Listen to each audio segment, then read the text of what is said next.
Salut tout le monde, j'espère que ça va bien de votre côté. Moi perso ça va. Du coup aujourd'hui on se retrouve pour un nouveau tuto avec Sequelize, la version V6. Euh, donc déjà avant de commencer, il faut savoir que Sequelize c'est un ORM. Un ORM ça veut dire Objet Relational Mapping. Et donc, il est pas mal utilisé pour Node.js. Et en gros, c'est une bibliothèque JavaScript qui permet de gérer les bases de données Postgre, MySQL, MariaDB, SQLite, Microsoft SQL, etc., etc. Et aussi SQL, nous, c'est ce qu'on va utiliser comme type de base de données. Et en gros, il traduit le code JavaScript en requête SQL automatiquement. On peut le voir ici. Donc, si on prend un petit exemple là, donc on a une ligne en JavaScript qui nous permet de récupérer tous les utilisateurs d'une table. Et ce qui se passe derrière cette requête, enfin ce script JavaScript, c'est ça. Ici, on a un deuxième exemple. Donc on va tout récupérer en spécifiant le nom des colonnes qu'on souhaite récupérer de la table. Et ce qui se passe derrière ce code JavaScript, c'est ça. Ok, donc son rôle, ça va être vraiment de traduire notre code JavaScript en requête SQL automatiquement. Donc il y aura tout ici. Moi, pour faire ce tuto, je me suis bien évidemment aidé de la documentation. Donc encore une fois, je n'invente rien. Et la doc, ce qui est bien, c'est qu'elle est assez facile à comprendre. Donc, moi, je vais partir de zéro. OK? Donc, avant de commencer, si vous l'avez jamais installé, il faut installer NoDaemon. OK? Donc, je vous montre la commande npi espace -g NoDaemon. Moi, je vais pas la valider parce que je l'ai déjà installé. Si vous l'aviez déjà installé, il n'y a pas besoin de le remettre. Donc, le -g, en fait, c'est pour le global. Donc, ça va vous permettre d'installer ce package dans l'environnement de votre machine globale. Donc, il faut juste le faire une fois et c'est ce qui nous permettra, enfin, pas à nous, mais plutôt à notre serveur de notre application, de se mettre à jour à chaque modification automatiquement sans que nous, on ait besoin de le faire. OK? Donc, si c'est pas installé, vous pouviez le faire. Ensuite, on va installer tous les packages nécessaires dont on aura besoin pour utiliser Sequelize. Donc, si on regarde dans Getting Starting, on a cette commande-là à effectuer. Et celle-ci aussi est à effectuer parce que nous, on va utiliser du SQL. Alors, on va faire d'une pierre six coups. OK, tant qu'on y est, comme ça, tout sera déjà fait. Mais pop, pop, pop, attendez, je vais un peu trop vite là. Pour initialiser notre application, c'est un npm init espace-y. Et ça va nous générer un fichier par défaut package.json. OK? Et maintenant, on pourra installer toutes les dépendances dont on aura besoin dans notre application. Donc, on aura besoin du bcrypt. OK? Donc, ça va nous permettre de hasher le mot de passe de l'utilisateur lors de l'inscription. Le .env pour mettre en place les variables d'environnement de notre application. On aura besoin d'Express pour créer notre API. JSON Web Token. Donc ça va nous servir à... C'est le package qui va nous permettre de générer un token lors de la connexion de l'utilisateur. On aura besoin de MySQL, vous ne trompez pas, et Sequelize. OK? Donc on va installer tout ça. Comme ça, ce sera fait. Ouais, on a bien tout. Donc il y a le dossier notre module qui a été généré et les dependencies qui ont été générées aussi ici. Ok.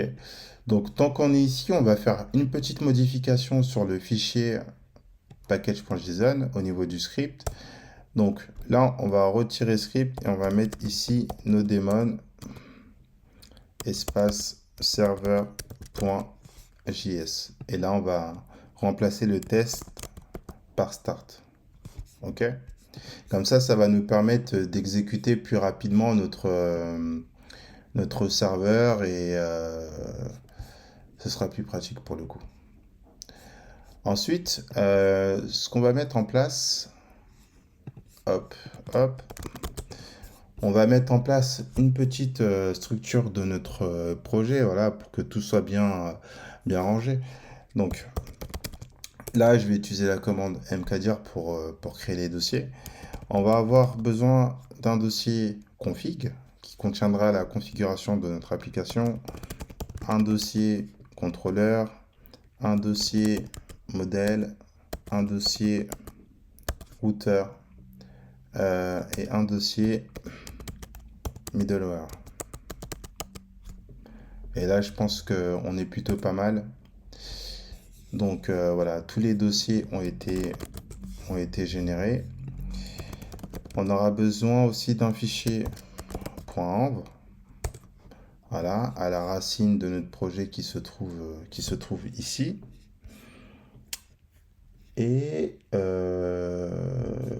pour le coup, je pense que on est plutôt pas mal. Ouais. Ok. Donc ensuite, à la racine, on va rajouter un fichier serveur.js.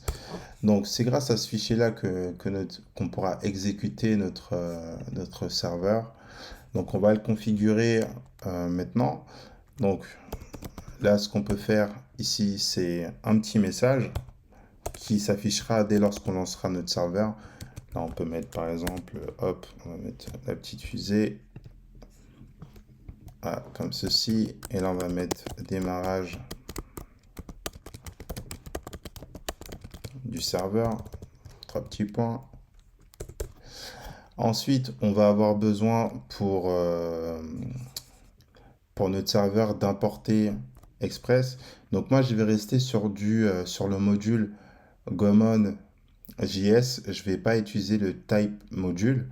Donc je vais utiliser le Gomon JS par défaut. Donc pour faire les importations, je vais utiliser les require. Okay. Quand on est en type module, on utilise les import, from, etc. Donc il faudra juste réadapter ceux qui sont en type module.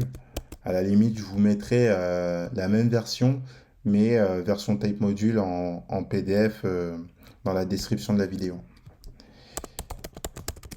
Donc là, on importe Express qu'on stocke dans une constante. Ensuite, ici, on va avoir besoin de mettre en place notre const app qui sera égal à Express. Express, c'est une fonction. OK. Ici, ce qu'on va faire, c'est qu'on va mettre en place des commentaires.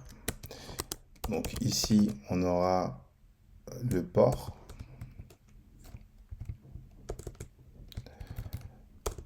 Hop, juste ici, on aura les importations.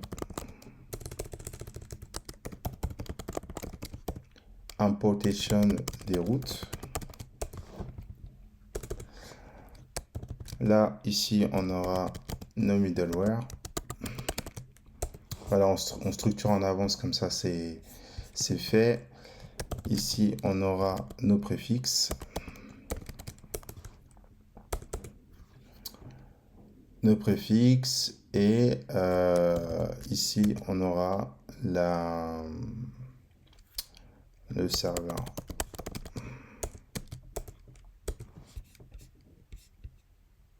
Hop, je vais réduire ça.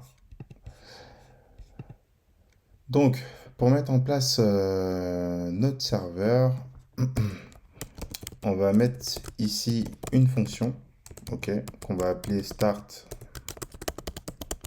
serveur, qui sera une fonction fléchée en asynchrone, bien sûr. Hop, hop, fonction fléchée. Ici, on aura un try et un catch qui nous permettra de récupérer les messages d'erreur si jamais il y en a au lancement de notre serveur. Ici, on va juste mettre un log erreur. Yes, et là, un petit message. Emoji. Est-ce qu'on a une croix? Ouais, parfait. Donc, on va mettre une croix et là, on va mettre erreur. Alors, comme dans le try, on fera la synchronisation de la base de données. Donc si on a une erreur ici, c'est que ce sera forcément lié à la base de données. Donc là, on va mettre erreur. Hop, database, comme ça. Ok. Une virgule ici et erreur.message. Ok, donc ce petit message suivi du message d'erreur. Ensuite, ici, on va avoir notre objet app. Et dans notre objet app, on a accès à une fonction listen qui nous permet de spécifier le port sur lequel notre serveur sera écouté. Et nous, on va créer une const, une const port ici. Hop, comme ceci, on va la créer juste après. Là, elle n'est pas créée, on va la mettre juste après.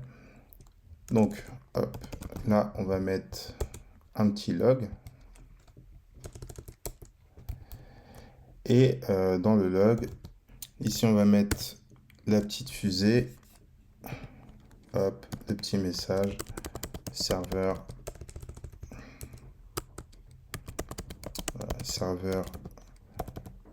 running sur le http localhost ici $, comme on a mis les backstits. Attention, là, c'est pas des apostrophes, hein, c'est des backstits. Et là, tout simplement port. Ok. On va définir le port, mais avant ça, cette fonction, il faut l'appeler. Si on l'appelle pas, elle s'exécutera jamais. Donc là, on va mettre un start server ici. Voilà, parfait. Et juste au-dessus, hop, au niveau du port, on va créer une const port ici. Et là, on va mettre 8000 pour le moment. Ok. Donc ça, on va le modifier juste après. Mais comme on n'a pas encore mis en place nos variables d'environnement, pour le moment, on va mettre directement 8000 comme ceci. Donc là, on peut déjà tester pour voir si ça fonctionne. Donc pour lancer le serveur, il y a juste à faire npm start. Et là, on voit que notre serveur tourne bien. Là, c'est OK. OK. Donc là, c'est parfait. On peut le laisser, on peut le laisser tourner. Il n'y a pas de souci. Donc, on va mettre en place les variables d'environnement. Comme ça, ce sera fait. Donc, dans le fichier .env, ici, on aura les informations de la database. On aura les informations du serveur port sur lequel votre serveur y tourne. On aura besoin du secret token. Hop. Et voilà, s'il y en a qui souhaitent aller plus loin, ici on peut avoir l'email server. Ok, c'est en gros l'adresse email qui permettra d'envoyer des emails automatiquement lors de la connexion, la première connexion, etc. Inscription. Donc ce sera configuré aussi là plus tard. Donc on a besoin de spécifier ici le host. Donc le host là c'est localhost. Ok. Donc les informations de votre base de données. Ici on aura le user. Le user, hop, j'ai pas fermé, il manque. Voilà. User, ça va être root. Password. Donc password, ça, si vous êtes sur XAMPP ou MAMP, le password il est vide. Ok, il n'y a pas besoin de mettre quoi que ce soit. En revanche, si vous êtes sur MAMP comme moi, non, alors attendez, c'est WAMP, pardon, c'est XAMPP et WAMP. Si vous êtes sur XAMPP ou WAMP, vous n'avez pas besoin de password. Mais si vous êtes sur MAMP, vous avez besoin d'un password. Et le password par défaut, c'est root. Ok. Ici, on aura la database. Hop, database. Et là, on va définir le nom. Moi, je vais l'appeler. Hop, je vais l'appeler boutique. Voilà, je vais l'appeler comme ça. Même si ce ne sera pas une vraie boutique. Et là, on aura le dialecte. Dialecte, on va spécifier quel type de base de données on utilise. Donc là, on sera sur du MySQL. OK? Donc, ça, on va s'en servir pour après. Ensuite, il faut qu'on spécifie le port de notre serveur sur lequel il tournera. Donc, nous, on sera sur le port 8000 par défaut. Secret token, tant qu'on y est, on va le paramétrer tout de suite. Et là, ici, vous pouvez mettre vraiment n'importe quoi. Vous pouvez mettre du charabia, ça passe. OK? Pas de souci. Vous pouvez mettre, voilà, pour ceux qui veulent, le secret. Ok, et ça, pour le coup, on verra plus tard. Donc, une fois qu'on a ça, maintenant, le but, ça va être de les centraliser dans un fichier de configuration qu'on va tout de suite créer. Donc, dans le dossier config, on va ajouter un fichier index.js.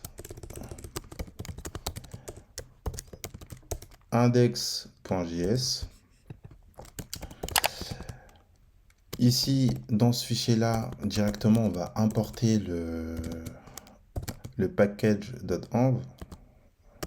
Donc, on va faire require, hop, .env, ok. Et il faut utiliser la fonction config pour que le .env puisse fonctionner. Donc, ici, il faut juste rajouter cette ligne-là. Ok. Et grâce à ça, en fait, on va aller pouvoir chercher les variables qui sont dans notre fichier .env. On va créer un objet qui contiendra toutes nos variables. Donc, on va créer un objet env. Voilà. Dans cet objet, on aura la propriété port.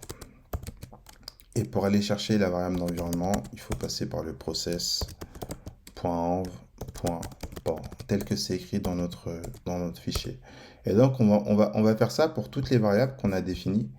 Alors, je vais les mettre côte à côte. Hop. Donc, on a le port, on a le host, ici qu'on va définir. On a le user, password. Je vais copier-coller, ça va aller plus vite encore. Hop, database.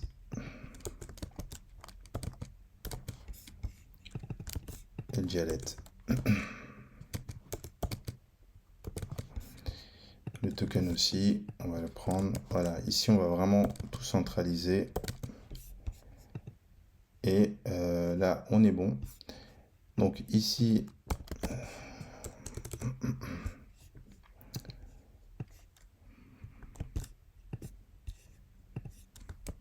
donc process.env host, process.env user, process.env password. Voilà, on le fait pour tous. Database, dialecte et le token. Et ensuite, une fois que c'est défini, cet objet-là, faut l'exporter du fichier. Parce que si on ne le fait pas, on ne pourra pas le réutiliser en dehors de ce fichier-là. Donc là, pour l'exporter, on va juste faire un module export, ok, égal en. Voilà, comme ça, on pourra récupérer cet objet en dehors de notre fichier. Ok. Donc, pour la centralisation des données, c'est OK. Ce qu'on va faire tout de suite, c'est qu'on va retourner sur le fichier serveur.js et on va, hop, importer l'objet. Donc pour l'importer, hop, on peut se mettre à la suite d'Express. On va créer une const env qui sera égale à require. Hop, hop. Et là, on va chercher dans le fichier config. Alors, comme le fichier s'appelle index, il n'y a pas forcément besoin de spécifier hein, le nom du fichier. Donc, par défaut, là, il récupère le fichier index.js. Et ici, on va venir modifier cette ligne-là. Donc là, on avait mis 8000. Donc, comme on a déjà 8000 dans le fichier .env, là, on va pas laisser 8000. Là, on va mettre 80, 80. OK? Donc là, vous voyez, ça modifie automatiquement. Maintenant, ici, on va faire une condition pour lui dire, bah, récupère le port de notre objet ou, hop, mauvaise touche, ou celui-ci. Alors, en gros, si le port est défini dans notre objet, on va l'utiliser. Dans le cas où ce ne serait pas le cas, dans le cas où le port ne serait pas défini, on utilisera le port 8080, vous comprenez? Et donc du coup, ce qu'il y a dans notre variable d'environnement, ce qu'il y a dans notre variable d'environnement sera toujours prioritaire. Donc c'est pour ça qu'ici on est sur le port 8000 et pas 8080. Ok, ok. Donc ensuite, une fois qu'on a ça, on va maintenant mettre en place la configuration de notre base de données. Donc, dans le dossier config, on va rajouter un nouveau fichier qu'on va appeler db.js.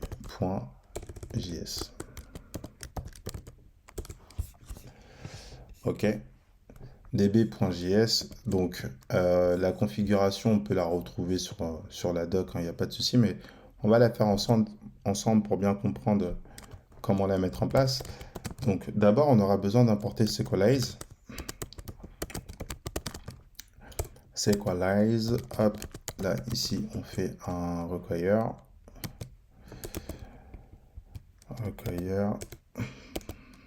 Hop, on va chercher le package. Ensuite, ici, on peut mettre un petit log, ouais. Un petit log, hop, hop. On a un truc de... Non, peut-être. Non, je trouve pas ce que je veux. Alors, juste une seconde.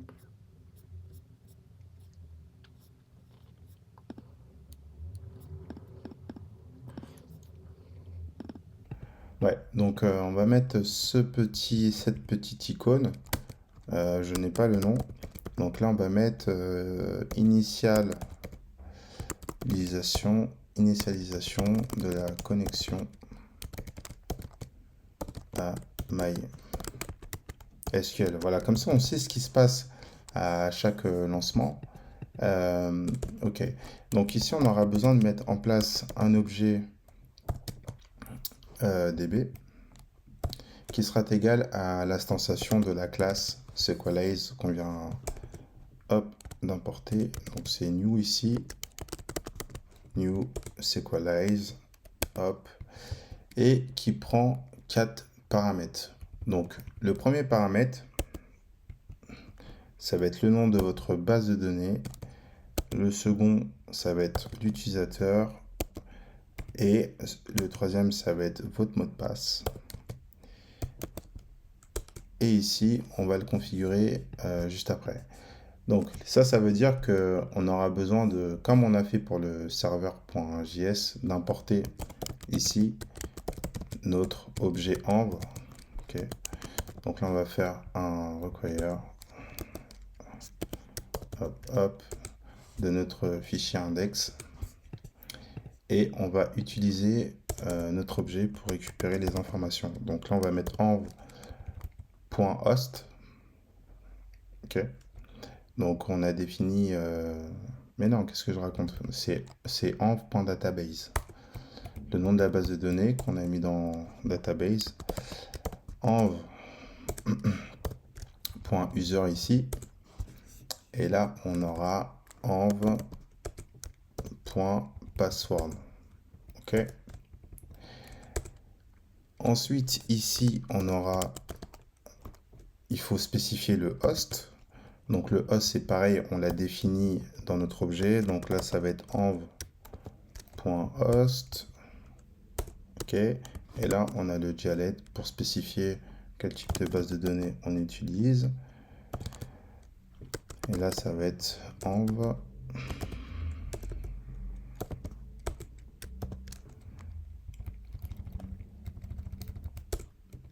Voilà. OK. Et ensuite, ah oui, on a oublié, il y a le port à définir aussi. Donc, si vous êtes sur WAMP ou XAMPP, normalement c'est 3306, si je dis pas de bêtises. Je l'ai plus en tête. 3306. Si vous êtes sur MAMP comme moi, c'est 8889. Et ça, c'est pareil. Ici, on va le définir. Là, ici, on va mettre port database. OK. Et là, vous spécifiez votre port. Moi, c'est 8889. Et vous, ça doit être 3306 normalement. On l'ajoute dans l'objet. OK, peu importe hein, à l'endroit, il n'y a pas de souci. Donc là, ça va être le port database. Voilà, process.env.port database.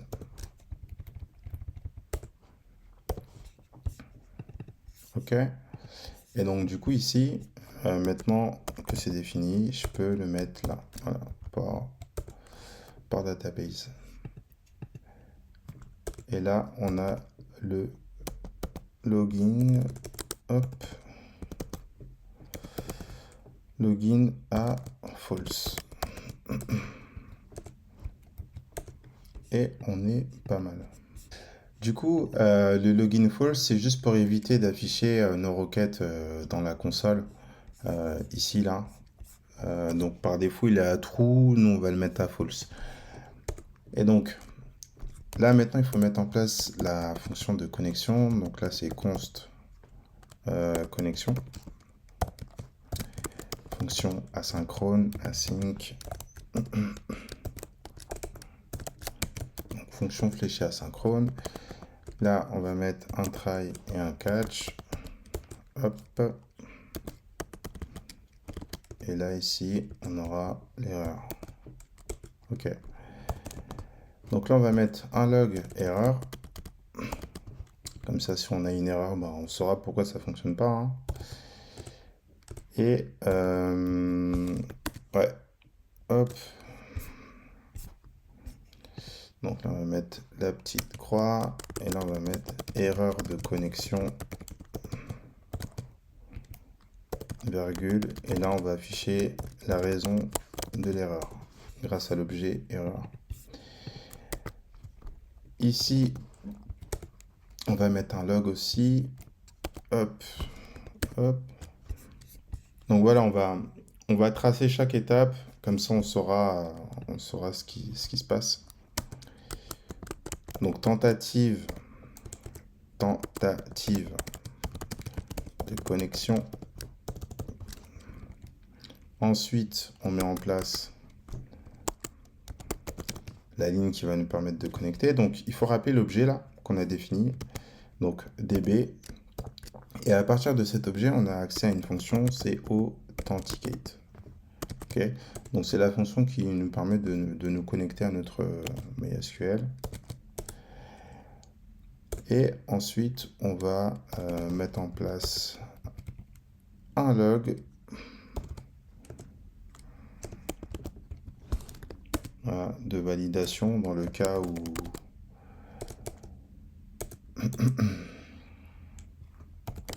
validate.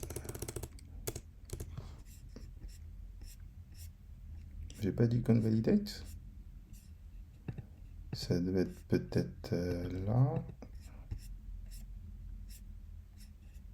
Ah, voilà, elle est là.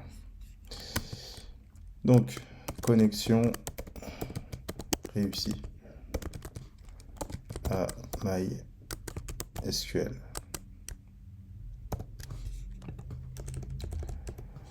Donc, pareil, cette fonction, pour qu'elle puisse s'exécuter, il faut l'appeler. Donc ici, on va l'appeler. Et ensuite, on va exporter l'objet DB. Donc là, on va faire un module.export égale DB. OK. Donc voilà, ça donne à peu près tout ça. Donc une fois qu'on a fini d'écrire le script de ce fichier, pensez bien à créer la base de données que vous aviez définie ici, boutique. Moi j'ai mis boutique, donc faut la créer cette base de données. Donc dans PHP MyAdmin, il suffit de cliquer sur nouvelle base de données. Et là je vais définir ma nouvelle BDD boutique. Et c'est tout. OK? Pas besoin de définir une table ou autre, ça on le fera directement à partir du script. Donc une fois qu'on a créé ça, on va pouvoir passer à l'étape suivante qui est maintenant de synchroniser notre serveur avec la base de données. Donc en gros, d'exécuter la base de données. Donc on va le faire dans la fonction start server de notre fichier serveur.js. Donc ici, hop, on aura un await. Donc il faut importer notre objet. Donc là, vous voyez, quand je mets db, il retrouve l'objet db qui provient du fichier db.js. OK? Donc là, je vais valider ce qu'il m'a proposé. Et là, en fait, il me l'a tout simplement importé. OK? Donc vous pouvez l'importer vous-même ou utiliser l'autocomplétion pour faire vos importations de fichiers. Donc, db .sync, ok, sync pour synchronisation. Sync et là, force de point false. Ok. Donc, ça va permettre à chaque fois qu'on lancera notre serveur, de ne pas supprimer une table si elle est déjà créée, etc. Donc, le force, on le met à false. Hop. Ici, on va mettre un log.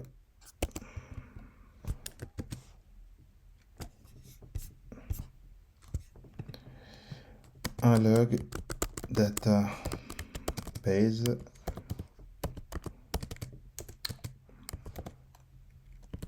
successfully.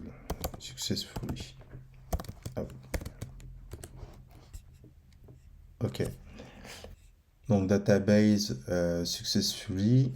Là, moi ici, j'ai une erreur. Alors, bon, je sais pourquoi j'ai cette erreur. Donc peut-être que ça marche de votre côté sur Windows. Donc si ça fonctionne, c'est bon, ne touche à rien. En revanche, si vous avez le même problème que moi, c'est tout simplement parce que dans la variable d'environnement, le user rentre en conflit avec le user de votre machine, en fait. Donc là, il va chercher le user de votre machine au lieu de chercher le user de votre fichier .env. Donc ici, il faut juste modifier cette variable. Donc là, on peut mettre par exemple dbuser. Ici, on va mettre dbuser dans le fichier d'environnement. OK. Dans le fichier index, le process.env.user, on va le remplacer par process.env.dbuser.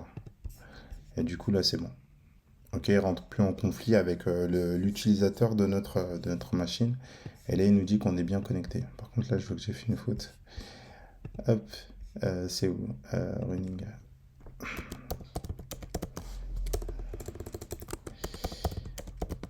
Donc, running comme ceci. Et là, pour le coup, on est OK. Maintenant, on va avoir besoin de mettre en place nos tables.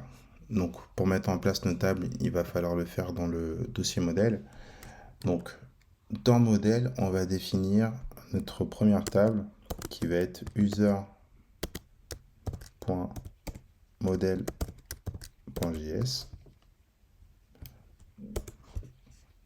Ensuite, on aura article.modèle.js et on va faire la même chose pour les avis .modèle.js. Ok. Donc, on va commencer par l'user. On va mettre en place notre premier modèle user. Donc là, on a besoin d'importer le data type. Il ne le propose pas, c'est pas grave. On va l'écrire à la main. Data type require sequalize. Ok. On va importer aussi notre objet DB. Donc là aussi, il n'a pas trouvé, donc je vais faire l'importation manuellement. Hop, config /db. Ensuite, on va avoir besoin de définir le modèle. Donc, entre parenthèses, la table user. La table user, voilà, avec sequalize. Donc là, on fait un const user est égal à notre objet DB. Et à partir de cet objet, on va chercher la méthode define qui prend deux paramètres. Le premier paramètre, c'est le nom de la table. Donc nous, là, c'est user. Et le second, c'est un objet qui nous permettra de définir tous les champs de cette table. Donc on aura un premier champ prénom. On va définir le type pour prénom. Donc ça va être un data type point. Quand vous mettez data type point, vous avez accès à tous les types possibles. Et nous, pour le prénom, ce sera du string. Et ensuite, il faut spécifier si le champ est obligatoire avec la propriété allo nul, en autorisant le nul ou pas en gros. Et là, on va dire qu'on n'autorise pas le nul. Donc il faudra forcément quelque chose pour ce champ. Le champ est requis. Ok. Ensuite, on va avoir besoin. Alors, je vais prendre prénom, je vais dupliquer. Besoin de. On peut mettre un avatar. On aura un email. On aura un password. IsActive. IsVerify.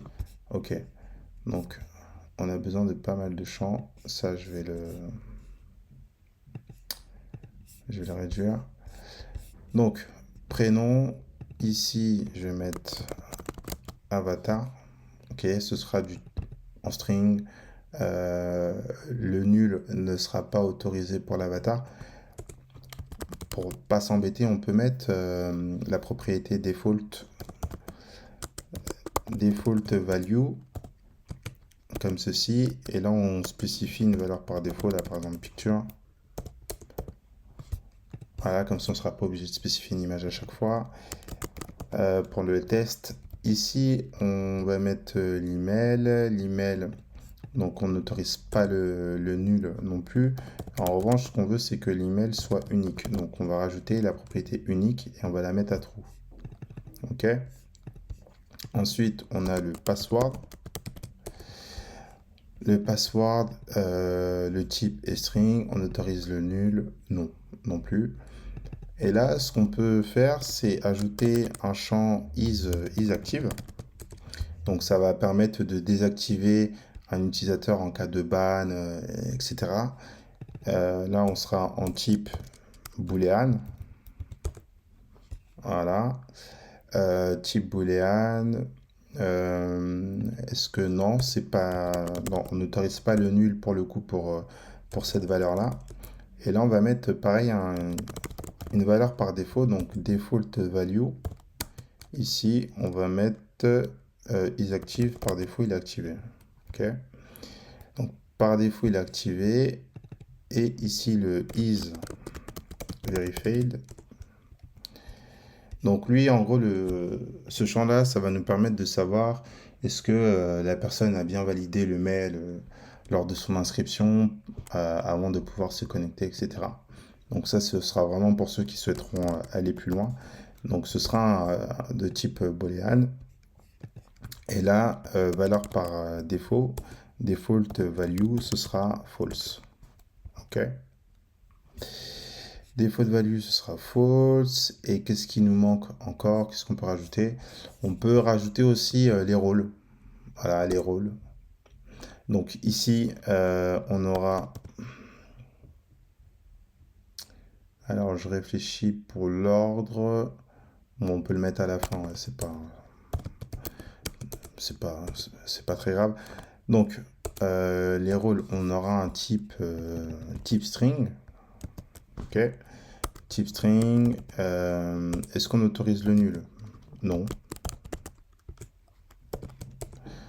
On n'autorise pas le nul. On va mettre un rôle par défaut pour chaque personne qui s'inscrit. Donc, le rôle par défaut, ça va être user. Et on va mettre aussi, on va définir des rôles par défaut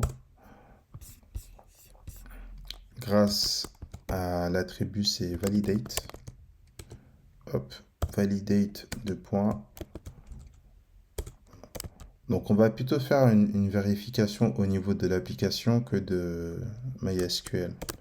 Comme ça va nous permettre par la suite de, si jamais on a besoin euh, d'ajouter d'autres rôles, voilà, ce qui pourrait arriver, et ben on pourra le faire sans problème ici. Alors que si on met un enum, si on fait la vérification par rapport à partir d'SQL, si jamais on a besoin de modifier un rôle, d'en ajouter un nouveau, ben ça va être plus compliqué.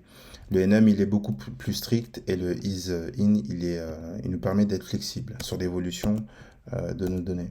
Donc là, on va mettre un rôle user, un rôle modérateur. On peut avoir admin et un super admin. Ok. Donc là, je pense qu'on est plutôt pas mal. Donc en gros, l'utilisateur, bah, ça c'est lui, il aura les permissions standards, hein. Il pourra ajouter des commentaires, ajouter un avis, etc. Voilà, faire tout un tas de choses. Le modérateur, lui, pourra gérer les avis, les signalements, supprimer du contenu qui n'est pas forcément approprié à votre application. On a l'admin qui a accès aux paramètres de gestion. Les admins, c'est accès aux paramètres de gestion utilisateur. Il peut accéder aux gestions d'utilisateurs, aux gestions des articles, aux actions, etc., des commandes aussi. Et ensuite, on a le super admin. Lui, il a un accès total à tout. Donc, il peut gérer les admins, la sécurité, la configuration globale de votre application, etc. OK? Donc, voilà, on a toutes ces choses-là qui sont possibles comme rôle. Ici, on va rajouter un objet encore. Alors, du coup, on va...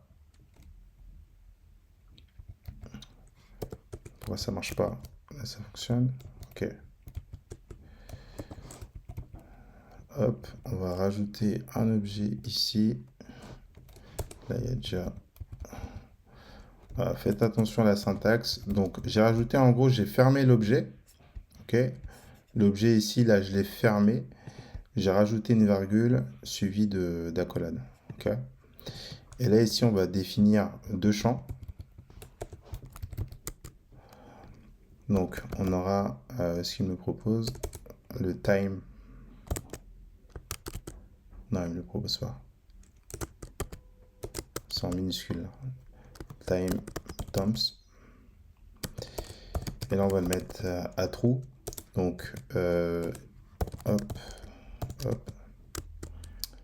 C'est pour ajoute le champ, la date de création et la date de modification. Ok. Donc, si jamais, voilà, comme ça, on a ces deux informations.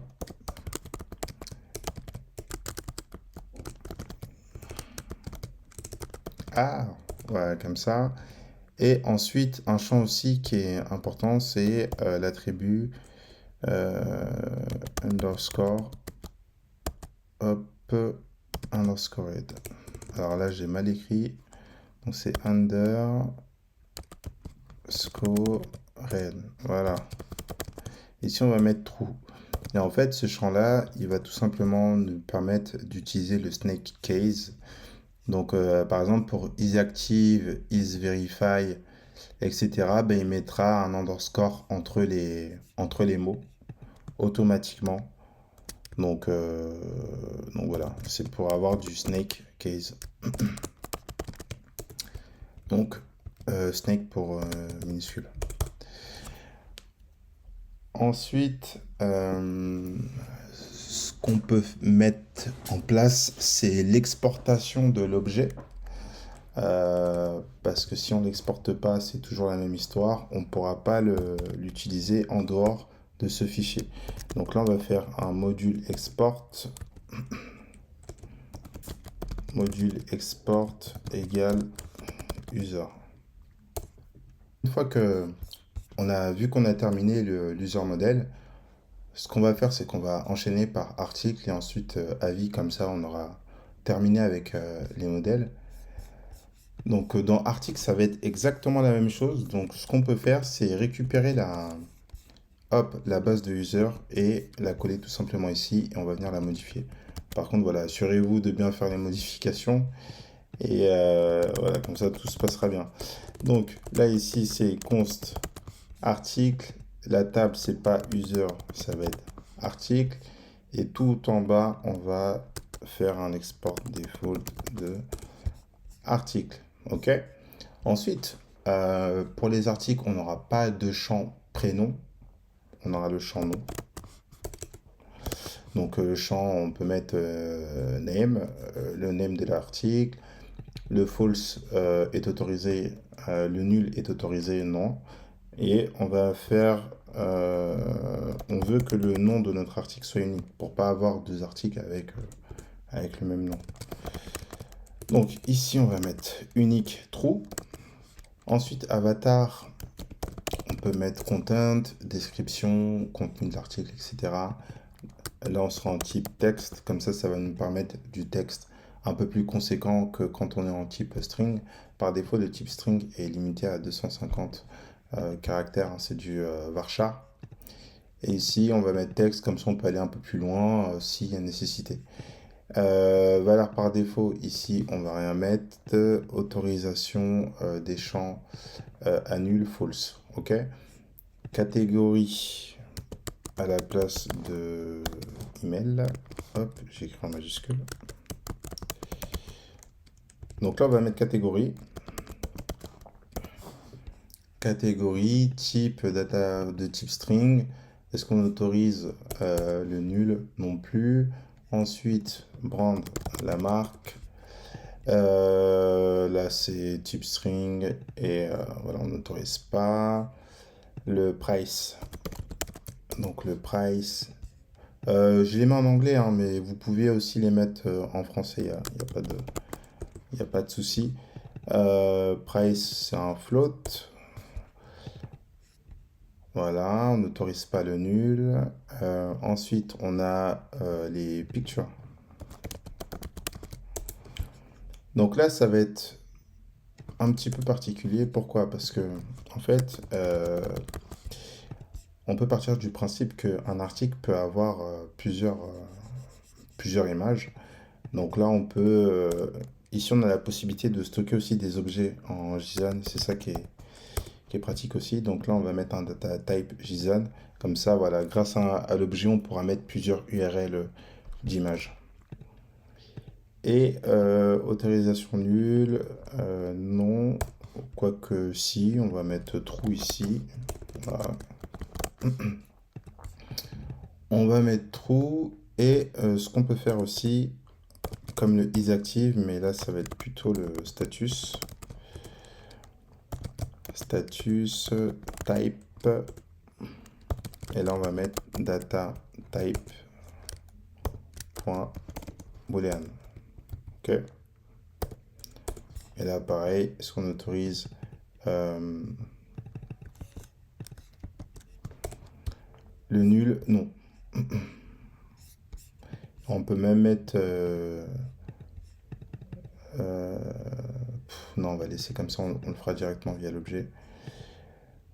Du coup, on a ça. Qu'est-ce qu'on peut rajouter? Allez hop, tant qu'on y est, allez le stock et après on arrête là parce que ça fera déjà pas mal d'infos. Donc le stock, ici on aura un type, data type, type integer. Ok, donc là ce sera un nombre entier qui sera stocké. Donc integer, hop, hop, hop et hop. Ok, et là pour le coup on est pas mal pour article. Ouais, on est pas mal. Alors, on va passer maintenant aux avis. N'oubliez pas, vous pouvez mettre pause hein, si jamais ça va trop vite pour vous. On va passer aux avis. Je vais juste récupérer voilà, les deux require. Ici, alors, pareil, on va définir l'objet avis qui sera égal à db.define.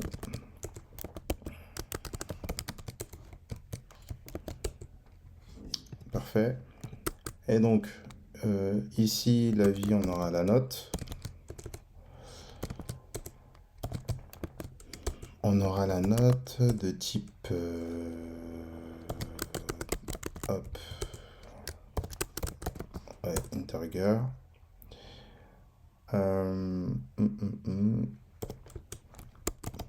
Et est-ce que le champ, on peut le mettre à nul?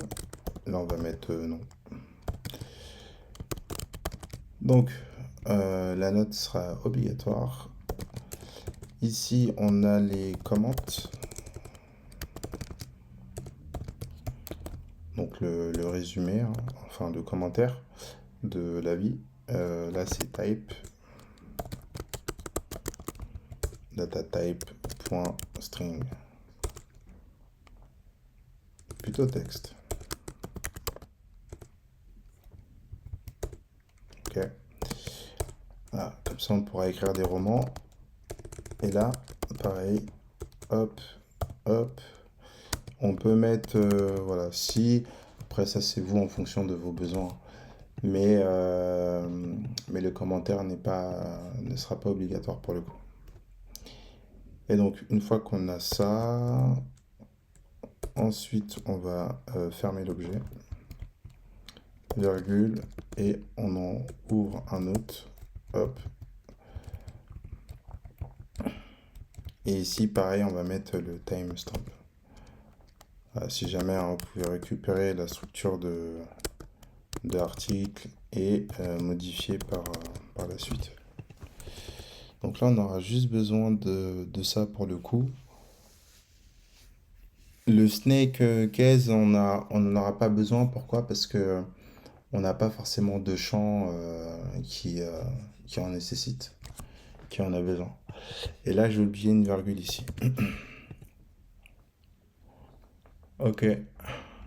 Donc lui, c'est pareil. Maintenant, une fois qu'on l'a,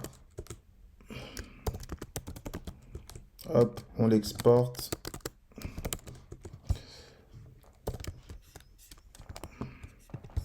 On l'exporte et puis c'est bon. C'est bon, c'est bon, c'est bon. Donc le commentaire facultatif, hein. Maintenant, la particularité de Sequelize, c'est que là, pour le coup, on aura des relations entre nos tables. Donc, Avi va communiquer avec les articles et les utilisateurs. Pourquoi? Parce qu'il faut qu'on sache qui est-ce qui poste l'avis et qui est-ce qui poste l'avis et sur quel article on poste l'avis. Ok? Donc, qui est-ce qui poste l'avis et sur quel article on poste l'avis. Donc, cette table, elle sera en relation avec article et user, et ça, il faut le définir. Alors, pour définir les relations quand on utilise Sequalize, on va le faire dans le modèle. Donc ici, on va avoir besoin de créer un nouveau fichier. Donc qu'on va appeler index.js. Ok. Et dans ce fichier-là, on va avoir besoin d'importer notre const db. Hop, il ne trouve pas. On va aller chercher manuellement. Donc là, require. Ici, on sort. On va dans config, on récupère db. Donc ici, on va importer les modèles. Donc là, on aura const article égale require article modèle. Et on va faire pareil pour user et avis. Donc const user égale require user modèle. Et const avis est égal à require avis modèle. Ok. Donc on a besoin de les importer. Ensuite, ici, on va définir les relations entre ces tables. Donc, relation entre les modèles. Ok. Donc, une fois qu'on a importé nos modèles, là, on peut maintenant définir nos relations. Donc, nous, ce qu'on veut, c'est que un article puisse avoir plusieurs avis. Donc, on va indiquer une relation de 1 à plusieurs. Un seul article peut être lié à plusieurs avis. OK? Et ça veut dire que la clé étrangère doit se trouver dans avis. Alors, ici, on va mettre article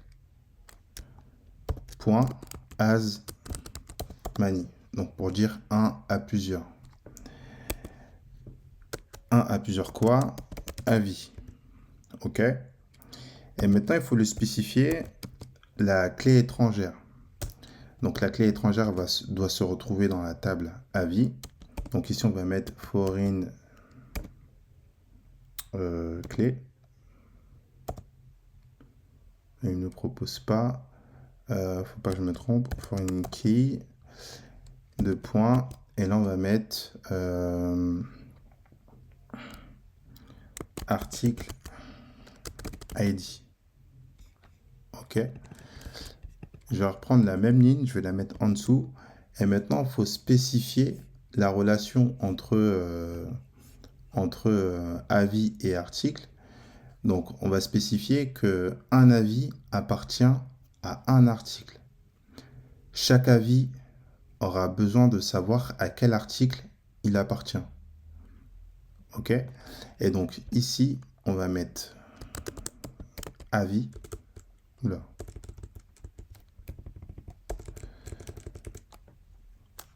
On va mettre...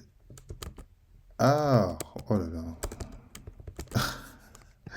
On va mettre avis ici. Et la relation, c'est pas as many, mais c'est belong to. OK? Donc, un avis pour un article. Donc, belong to. Et c'est avec la table article. Et la clé étrangère, toujours dans la table avis. En fait, c'est toujours la table qui peut contenir plusieurs informations, enfin, qui peut contenir plusieurs éléments qui contient la clé étrangère. OK? Et donc,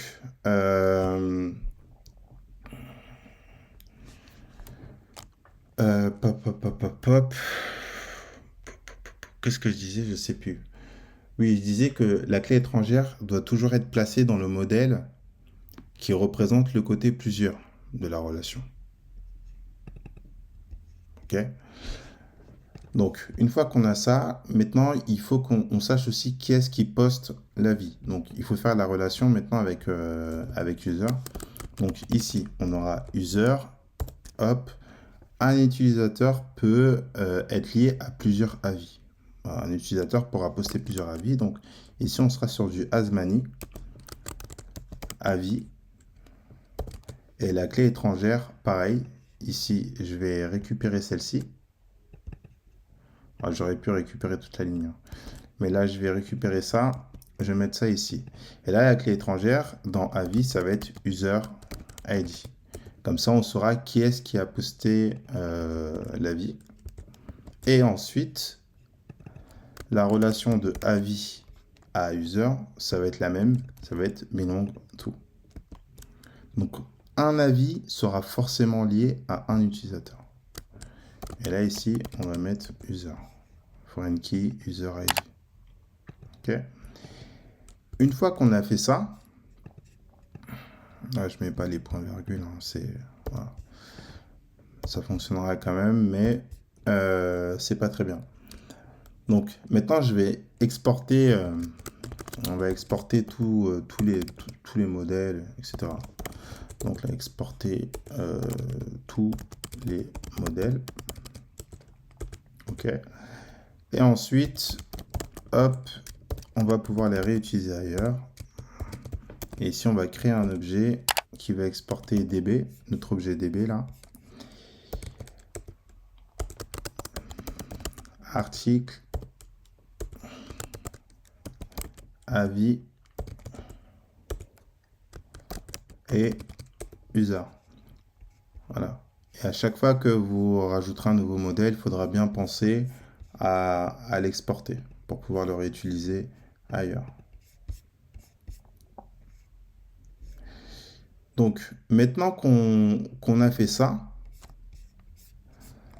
on va faire un petit test. Donc, là, votre serveur, normalement, il devrait être lancé. Donc, npm start, hop, je lance. Alors, je crois que j'ai déjà lancé. Ouais, je l'avais déjà lancé. Ah ouais, il est déjà lancé. Et normalement, quand on actualise, boutique est ici, on est censé avoir les tables. Sauf que là, les tables, elles sont pas encore définies. Pourquoi? Parce qu'en fait, notre serveur .js ici, il est relié à notre fichier db qui se retrouve dans config. Donc db qui se retrouve dans config, c'est juste ce script-là. Sauf que ce script-là, à ce moment-là de la relation avec notre fichier serveur, il n'a pas encore défini les tables. Là, on est juste sur les tentatives de connexion et connexion RxC, etc. Alors que dans notre fichier index, on importe ici notre base de données. Ensuite, on définit, on appelle nos modèles, on crée nos relations et ensuite on les exporte. Donc ça veut dire que maintenant, au lieu de passer directement par le fichier db.js qui se retrouve dans le dossier config, on va passer par l'objet db qui se retrouve dans le fichier index.js de notre modèle. Donc ce qui veut dire que dans serveur.js, on va modifier le chemin de notre base de données. Donc là, mon serveur ne va pas être content. Donc là, on va aller dans modèle. Et dans modèle, ouais, on n'a pas besoin de mettre de fichier comme c'est le fichier index. Donc par défaut, ça, voilà. Et ensuite, ça devrait être bon de votre côté. Là, j'ai une erreur de synchronisation de database. Donc, il me dit que db.sync n'est pas défini. db.sync n'est pas défini. Ok, oui, c'est parce qu'en fait, comme là, on exporte un objet, et donc du coup, il faut déstructurer notre objet. Donc là, je vais déstructurer pour lui dire que je veux récupérer seulement db de notre objet. Et là, il reconnaît bien notre objet db. Ok. Donc en gros, voilà, pour vous montrer vite fait, parce que voilà, je sais qu'il y en a qui n'ont pas compris. Donc au lieu de faire, voilà, qu'est-ce que je fais là? Au lieu de faire db ici, parce que quand je fais ça, tout ce que j'exporte ici est stocké dans db. Donc ici, il aurait fallu que je fasse db.db pour récupérer en fait la propriété db de mon objet. Sauf que au lieu de faire ça, je vais directement chercher la propriété db de mon objet. Ok, pour éviter de faire db.db ou database.db. Donc là, je récupère directement ce dont j'ai besoin. Une fois qu'on a fait ça, normalement, la synchronisation a été faite. Et là, il nous a bien créé les tables articles, avis. D'ailleurs, pourquoi j'ai une table en majuscule? Ah, parce que j'ai pas mis le snake case dans avis. Ok. Bah écoutez, c'est pas grave, on va le rajouter. Par contre, je crois pas qu'il va pouvoir faire la modif. Donc, si on supprime ici, hop, on supprime la table. Là, je fais un petit, voilà, pour que ça rafraîchisse le serveur. On relance, voilà, il a bien régénéré à vie. Donc voilà, c'est plutôt la synchronisation SQLite, c'est plutôt pratique hein, avec MySQL. Et là, pour le coup, on est bon pour les modèles, on peut passer au chapitre suivant. On va voir les contrôleurs, mais avant ça, on va d'abord mettre en place un middleware. Donc, dans le dossier middleware, on va créer un fichier erreur.js. En gros, on va centraliser nos erreurs. .js, ouais.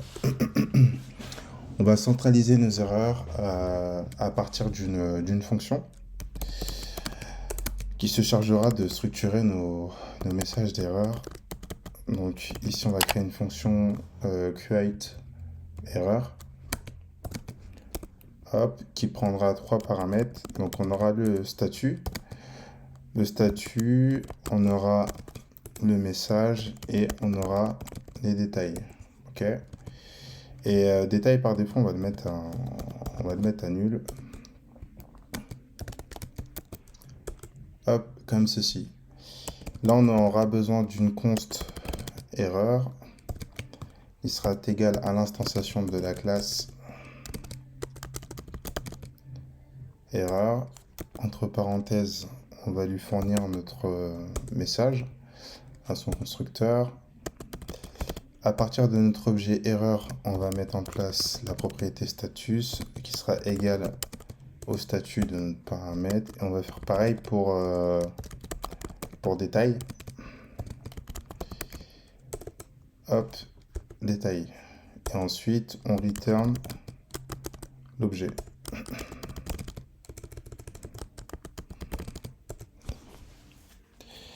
Et donc là, pareil, même principe, pour pouvoir réutiliser cette fonction ailleurs, il faut l'exporter. Comme ça, cette méthode, on pourra l'appeler dans nos contrôleurs et lui fournir les données pour ces paramètres et ça nous permettra d'avoir un message d'erreur personnalisé. Donc là, create error. Maintenant, il faut aller dans le fichier serveur.js. Juste au-dessus du serveur, ici, là, hop. Là, on va rajouter un commentaire, middleware de gestion d'erreur. Ok, donc là, on va rajouter un middleware, app.use. Donc ici, on aura un paramètre, un second, un troisième et un quatrième au cas où. Voilà, on va redéfinir les propriétés. Donc status est égal à erreur r.status. Ah, j'ai mal écrit. Voilà, donc soit ce sera égal à le status que nous on fournira, ou sinon ce sera égal à 500. Ok. Const message. Là c'est pareil, erreur.message, où on mettra un message par défaut si jamais le message n'est pas défini. Et là on peut mettre une erreur est survenue. Et on va mettre hop, le détail ici, erreur.détail. Et voilà, soit il est fourni, ou sinon, par défaut, on mettra à nul. Si jamais il n'y a rien ici, ce sera nul. De toute façon, on a déjà spécifié de l'autre côté aussi. Et là, on va faire un res.status, entre parenthèses, status, ok. .json, hop, parenthèse, accolade. Ici, on va définir notre objet, erreur, hop, on va à la ligne. Et là, on va mettre status, virgule, message, virgule, détail. Voilà. Comme ça, ça c'est en place. Et on va pouvoir utiliser maintenant la méthode createError dans nos contrôleurs. Donc, une fois que ça c'est en place, là, on peut aller dans les contrôleurs. Là, on va avoir besoin de créer un contrôleur pour chaque modèle à chaque fois. Donc nous, là, on a 3 modèles, donc au final, on aura besoin de 3 contrôleurs. On va commencer par le user, contrôleur user.contrôleur.js. Ok. Ici, on va avoir besoin d'importer tout ce dont on aura besoin pour gérer les données d'utilisateur. Donc, pour l'utilisateur, lors de l'inscription, on aura besoin de crypter son mot de passe. Donc, on va importer le package bcrypt. On aura aussi besoin de générer le token. Donc là, on va l'abréger avec JWT, qui veut dire JSON Web Token. OK. Là, ici, on fait notre require et on va chercher le package JSON Web Token. On aura aussi besoin d'importer le modèle user.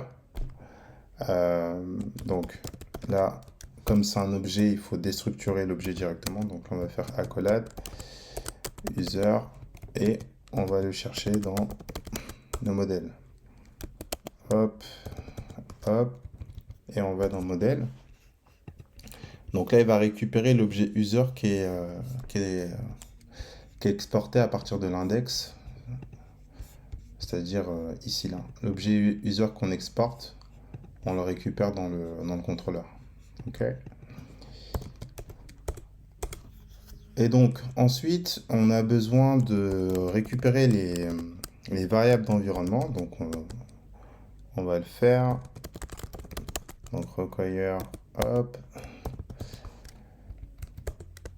Donc config.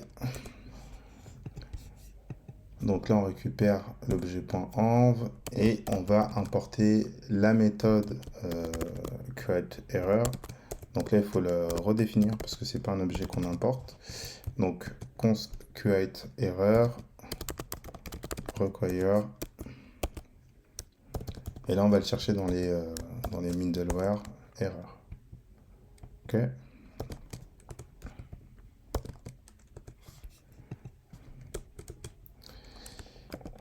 Donc, parfait, parfait, parfait. Alors, je vais fermer tout ça. Donc, maintenant, pour commencer, on va mettre la première route qui va nous permettre de créer un utilisateur. Parce qu'avant de pouvoir se connecter ou récupérer des utilisateurs, bah, il faut pouvoir les créer. Hein. Donc, on va commencer par la fonction signup. Alors, les fonctions, c'est pareil, il faut les exporter. Donc, on va utiliser le export.signup. OK. Donc, type async. Ici, on aura rec, res et next. comme ceci. Ok. Donc là, c'est du asynchrone. On met en place le bloc try et catch. Hop, erreur.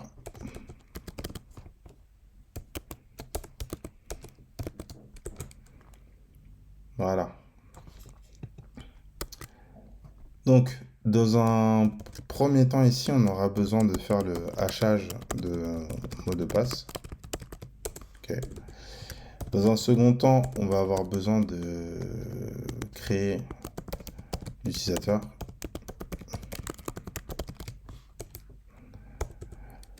Ensuite, et après on est pas mal. Pour commencer, on est pas mal. Pour commencer, on est pas mal. Et là ici, bah, on va renvoyer un message d'erreur si jamais il y a un souci. Donc là, on va faire next. On appelle notre fonction createError. Notre fonction, souvenez-vous, elle prend 3 paramètres. Donc là, c'est écrit. Le statut, donc là, on va mettre statut 500. Ensuite, là, on peut mettre le message. Donc là, on peut mettre erreur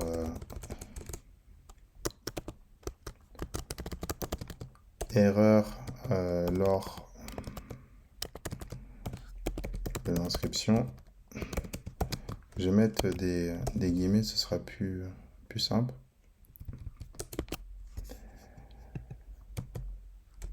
Et pour le détail, on va envoyer le message d'erreur qui sera fourni dans notre objet erreur. Donc, en gros, dans chaque catch, il faudra mettre ça. Voilà, tout simplement. Donc, pour le hachage, il suffit juste de hacher le mot de passe et le stocker dans une variable qu'on va appeler hashed password. Donc, ce sera la version du password haché, ok, qui sera égal à await bcrypt.hash rec.body, parce que quand on va envoyer le mot de passe saisi, il sera stocké dans l'objet body, dans la propriété body de l'objet rec. Password, et là on va mettre un tour de 10 pour le hachage de mot de passe. Et ensuite ici, une fois qu'on a fait ça, là il suffit tout simplement de faire la requête qui va nous permettre d'ajouter l'utilisateur dans la base de données. Donc là, c'est const user await. Donc à chaque fois qu'on a besoin de faire une requête, il faut passer par le modèle. Donc là, notre modèle, c'est user. Et qu'est-ce qu'on veut faire à partir de ce modèle? Et bien là, on veut créer. Et du coup, ici, on a une fonction create en sequalize qui nous permet de créer un élément qui est l'équivalent du insert into. Et donc là, je vais lui dire, fais-moi une copie superficielle de rec.body. Ok. À partir de cette copie-là, la propriété password, tu l'écrases par ça. Ok. Et du coup, il va enregistrer toutes les informations en écrasant la propriété password avec le mot de passe qui est haché. Et une fois qu'on a fait ça, on va tout simplement renvoyer un message, une réponse de notre serveur. Donc là, c'est status. Ici, là, comme on fait une création, c'est le statut 201. 201, JSON. Et là, on envoie un message. Voilà, on peut mettre message utilisateur ajouté, tout simplement. Ok. Donc là, on vient de créer notre première fonction pour le module user. Et maintenant, ce qu'on va faire avant d'aller plus loin, c'est qu'on va la tester. Sauf que pour la tester, il faut qu'on crée une liaison à notre serveur avec cette fonction. C'est-à-dire qu'il faut qu'on mette en place une route qui nous permettra d'arriver à la destination de sign up et qui par la suite enclenchera cette fonction. Ok. S'il n'y a pas de route, on ne pourra pas enclencher les fonctions qui seront définies dans notre contrôleur. Alors, pour faire ça, c'est simple. Il suffit juste d'aller dans le dossier route. Là, on va créer un nouveau fichier encore qu'on va appeler user.router.js. Ok. Ici, on aura besoin d'importer Express. Require, hop, hop, Express. On va, à partir de notre objet Express, récupérer la fonction router. Donc là, on va créer une const router qui sera égale à express.router. Ok. Ensuite, il faut importer notre contrôleur. Donc là, on va créer une const contrôleur en majuscule. Là, require. Hop, et on définit le chemin de notre contrôleur. Comme ceci. Voilà. Maintenant, pour définir une route, donc je vais mettre ça à côté. Voilà. Donc, pour définir une route, ici, je vais avoir besoin de l'objet routeur. Ok. Ensuite, il faut spécifier le type de méthode de la route. Est-ce que c'est du get? Est-ce que c'est du post? Est-ce que c'est du put? Ou est-ce que c'est du delete? Ok. Donc, nous, là, ce qu'on veut faire, c'est un ajout. On veut ajouter un élément. Donc, quand on souhaite ajouter un élément, on est en type post. Ok. C'est la méthode post qui permet d'ajouter. Ensuite, il faut définir l'URL pour accéder à cette fonction. Donc, à chaque fois qu'on appellera notre serveur avec l'URL que je vais spécifier, ça enclenchera cette fonction. Chaque fonction dans nos contrôleurs seront reliés à une URL spécifique. Et là, comme c'est l'URL qui permet d'ajouter un nouvel utilisateur, donc on peut l'appeler register, par exemple. Ok. Register suivi de la virgule. Et du coup, ensuite, quand on a spécifié l'URL, il faut spécifier la méthode qui doit être enclenchée. Et la méthode, elle provient du contrôleur. Donc là, il faut faire contrôleur. Et qu'est-ce qu'on veut du contrôleur? Bah là, c'est la méthode signup. Vous comprenez? Donc là, je vais mettre signup. Donc à chaque fois que je vais appeler cette URL, ça va enclencher la méthode signup qui provient du contrôleur user. Une fois que j'ai ça, il faut que je fasse une exportation. Donc là, je vais faire module.export de l'objet routeur. Ok. Dans l'objet routeur, on aura toutes les routes qui auront été définies dans ce fichier-là. Maintenant, cet objet-là, il faut le récupérer dans le fichier serveur.js. Ok. Donc, on va le faire tout de suite. Serveur.js, je vais le mettre ici. Donc, dans serveur.js, hop, alors je vais baisser ça. Donc ici, et là on a écrit un commentaire tout à l'heure, importation des routes. Donc là, à chaque fois que vous allez créer un nouveau fichier de route, il faudra l'importer par la suite ici. Donc on va importer le user.router à cet endroit. Donc là, je vais faire un const user.router.route, voilà, pas de souci. Donc user.router est égal au fichier là qu'on vient de créer. Voilà, il est là. Router, user, router. Hop, comme ceci. On l'importe. Ok. Une fois qu'on l'a importé, il faut définir un préfixe, une URL par défaut qui va nous permettre d'accéder à toutes les routes du fichier user.router. Donc, c'est-à-dire, c'est une information par défaut qui sera juste avant le slash register. Et ça, on le fait dans les préfixes. Donc, en gros, là, on va lui dire pour accéder à toutes les routes de user router, il faudra spécifier d'abord, excusez-moi, slash API slash user. Ok? À chaque fois qu'on aura une URL qui commencera par ça, notre serveur saura qu'il faudra aller chercher les routes qui sont dans user.router, parce qu'en second paramètre, c'est ce qu'on va lui dire.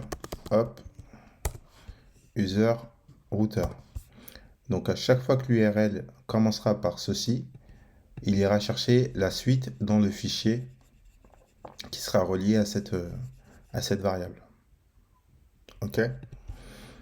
Donc comme vous l'aurez deviné, il faudra le faire pour avis, pour article aussi, par la suite. Donc une fois qu'on a ça, eh ben, on peut déjà tester. On peut déjà tester. Alors pour tester, il y a plusieurs choses, hein. Vous avez Tender, vous avez Postman. Moi je vais tester avec Postman, le classique. Donc pour tester via Postman, ce qu'on va faire, c'est que on va d'abord créer une nouvelle collection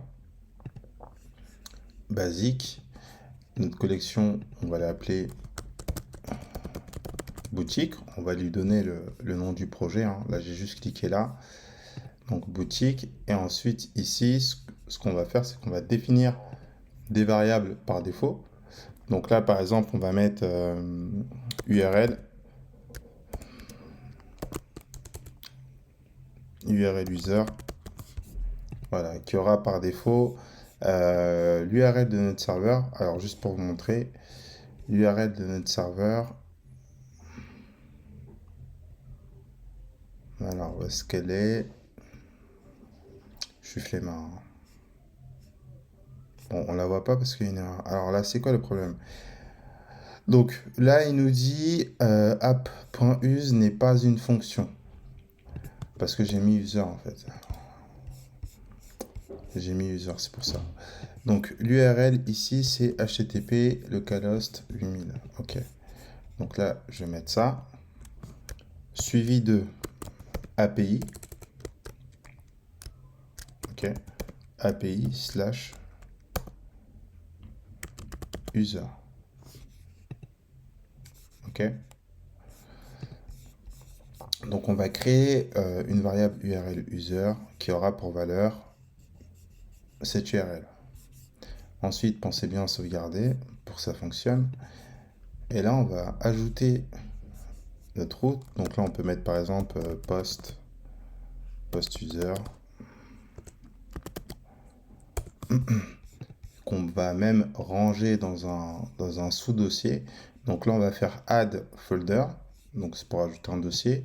Et cette requête, on va la mettre dans le dossier qu'on vient de créer. Et ce dossier qu'on vient de créer, on va l'appeler en majuscule user. Comme ça, toutes les routes qui concerneront les tests pour les utilisateurs seront, on mettra tout dans ce dossier-là. Ce sera plus rapide pour tester sur du long terme. Donc, alors, comment ça marche? Une fois qu'on a créé la request, il y a deux choses importantes. Enfin, la première chose importante déjà, c'est de vérifier la méthode. Nous, ce qu'on a besoin de faire, c'est d'appeler une route en type post. Donc ici, on va mettre post. OK? Donc là, il n'y a pas besoin d'écrire http // suffit juste d'appeler la variable qu'on vient de définir. Donc il suffit de mettre les brackets 2. Et là, on sélectionne notre variable URL user qui contient bien l'URL par défaut qu'on a défini. Slash. Et là, slash, et on peut mettre register. Donc register, c'est la route qu'on a définie ici, hein. Donc register. Maintenant, quand on appelle notre route, comme je vous ai dit tout à l'heure, ça va enclencher la fonction signup. Et signup, il faut lui envoyer des données. ok? Il faut lui envoyer des données et du coup, ces données-là, il faut les retransmettre via Postman en JSON. Donc, pour faire ça, il faut aller dans Body, Raw, et là, si vous êtes en texte, vous mettiez JSON, ok? Et ensuite, on va mettre en place un objet. Alors, nous, on a prénom. On a prénom. Hop, hop, hop. On a email.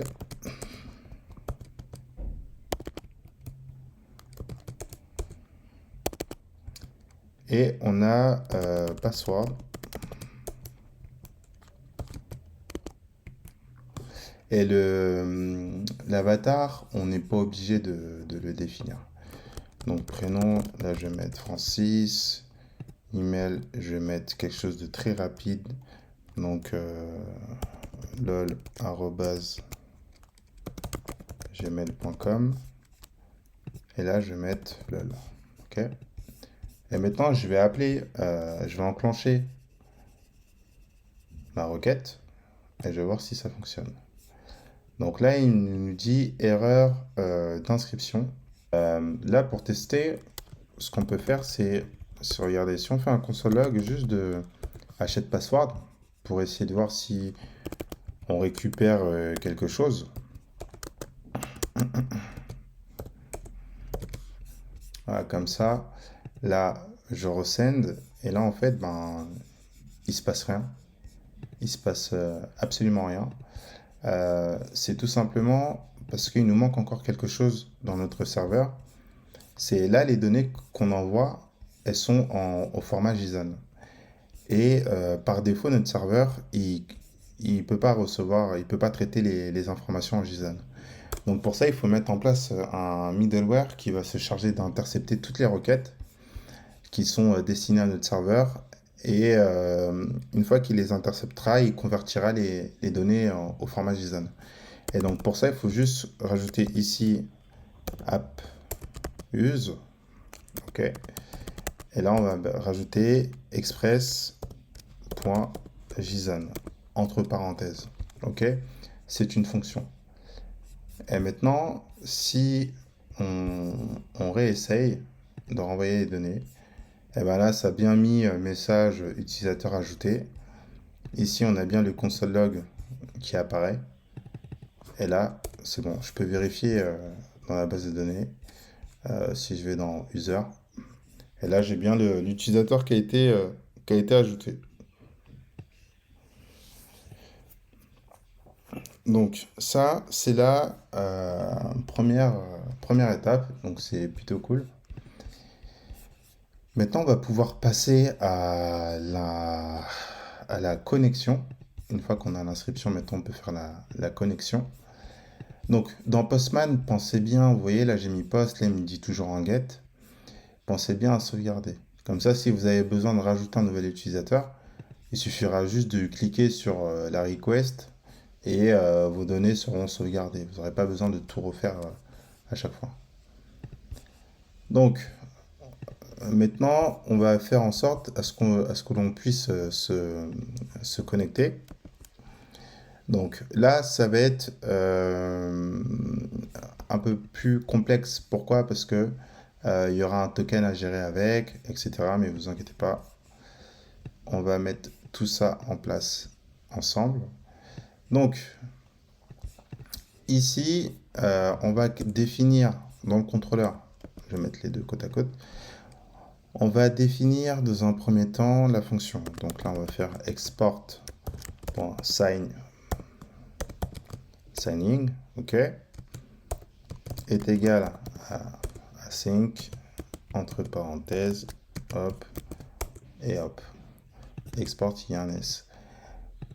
D'ailleurs, ici, je me suis... c'est hachage. Donc, là, c'est pareil, on aura les besoins de rec, res et next. Ça change pas. Ensuite, ici, on aura besoin du try catch, erreur, Voilà, ça ne change pas. Et cette ligne-là, on peut la récupérer, on la met dans le catch. Et là, on peut mettre erreur lors de la connexion. OK. Donc, en gros, ici, il va y avoir plusieurs étapes. Donc, avant qu'on puisse se connecter, il faut d'abord vérifier si la personne existe. OK? Donc, on va mettre en place une requête qui va nous permettre d'aller chercher la personne qui cherche à se connecter dans la base de données. Donc là, pour effectuer une requête, on passe toujours par le modèle user. Et ici, on va lui dire... alors attendez, je vais fermer ça. Et on va zoomer un peu plus. Là, c'est un peu trop là. Ouais, comme ça, c'est parfait. Donc ici, on va lui dire find. On va utiliser la méthode find one parce qu'on veut rechercher un seul élément. Et là, ça va être une requête avec une condition. Donc en SQL, quand on a besoin d'une condition, on utilise where. Donc ici, il faut mettre le where. Donc retrouve-moi l'utilisateur à condition que son email soit égal à l'email qui sera défini dans rec body.email. OK? Point virgule. Et si on trouve rien, donc si l'utilisateur n'est pas défini, on va tout simplement return un res.status 404. On va appeler cette méthode, on va faire ça comme ça. Ici, on va mettre un 404. Et là, on va mettre utilisateur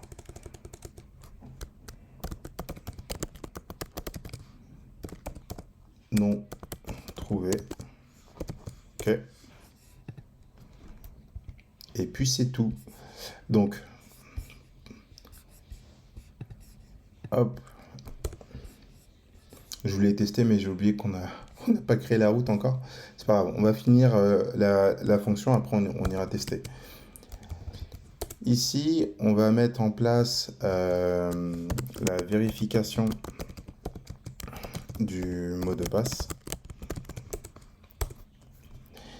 Donc, on va comparer si le mot de passe qu'on vient de saisir correspond bien au mot de passe qu'on a en base de données. Donc, pour ça, on va créer une const compare password qui sera égal à await bcrypt. Point compare. Donc dans bcrypt, le package bcrypt, on a une fonction compare qui permet justement de comparer un mot de passe crypté avec un mot de passe qui vient d'être saisi. Donc là, il faut lui donner le mot de passe qui vient d'être saisi, qui sera stocké dans reg.body.password. Donc pour rappel, hein, par défaut, dès lorsqu'on envoie des données à notre serveur, elles sont stockées dans notre objet rec dans la propriété body. Et ensuite, il faut aller chercher le mot de passe qui est dans la base de données qui sera stocké dans notre objet user. Parce que là, ici, on récupère toutes les informations de l'utilisateur qui souhaite se connecter et qui sera stocké dans l'objet user. OK? Donc, user.password. Et si les deux mots de passe sont bons, c'est OK. Sinon, hop, ici, on fait la même chose. Donc, on fait un if de compare password. Et là, on va renvoyer un statut 400. Et ici, on va mettre... on peut mettre identifiant incorrect.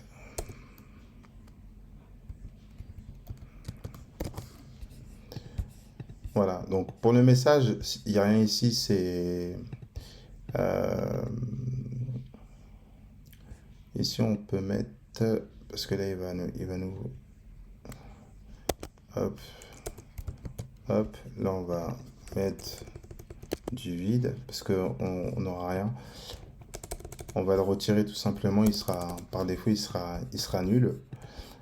Donc, on va le retirer parce que là, on n'est pas dans le catch.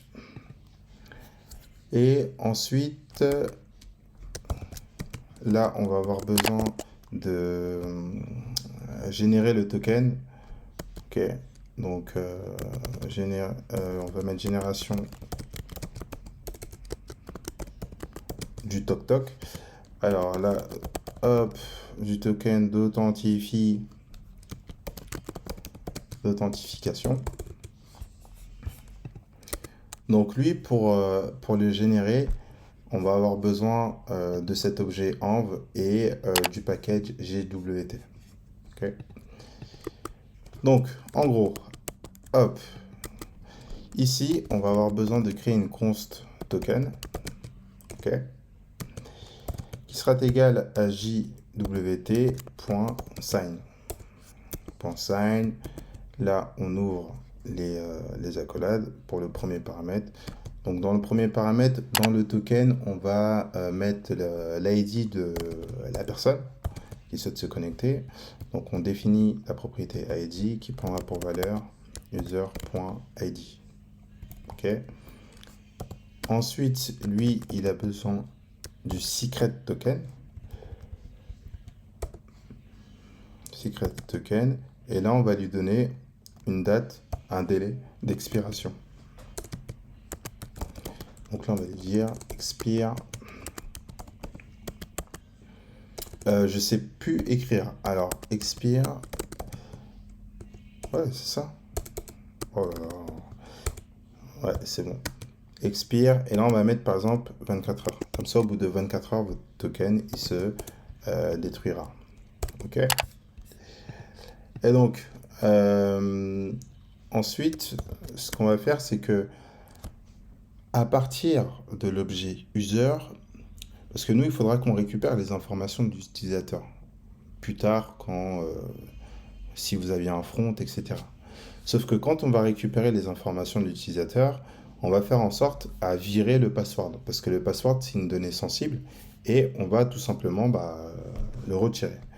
Donc, pour faire ça, on va avoir besoin de lui dire, on va juste mettre un petit testamentaire. Donc là, on exclut le mot de passe du résultat. Ok, du résultat user. Donc là, on va faire un const. Et là, on va lui dire pop. Tu récupères tout, en gros, sauf le password. Ok. Et là, on va mettre ici user data qui sera égal à user point data value. Ok. Et donc, en gros, là, ce qu'il fait, c'est que toutes les informations de user seront stockées dans user data, sauf le password que j'ai mal écrit. Ok. Et ensuite, du coup, on pourra envoyer à notre front user data. Maintenant, ce qu'il nous reste à faire, c'est... D'ailleurs, je ne sais pas si on l'a installé, je crois pas. La création du cookie. Pourquoi? Tout simplement parce que le token, on va l'envoyer dans les cookies de votre application front-end. Parce que par mesure de sécurité, voilà, c'est mieux parce que le code qui sera dans les cookies ne sera pas accessible à partir d'un script JavaScript. Et donc voilà, un utilisateur ne pourra pas récupérer le token de quelqu'un d'autre, etc., etc. Donc pour des raisons de sécurité, on enverra tout simplement le token dans les cookies. Pour faire ça, on a besoin du res.cookie.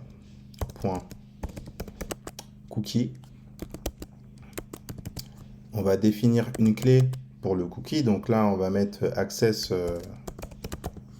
token ici, token, hop et hop. Donc là, on va définir le HTTP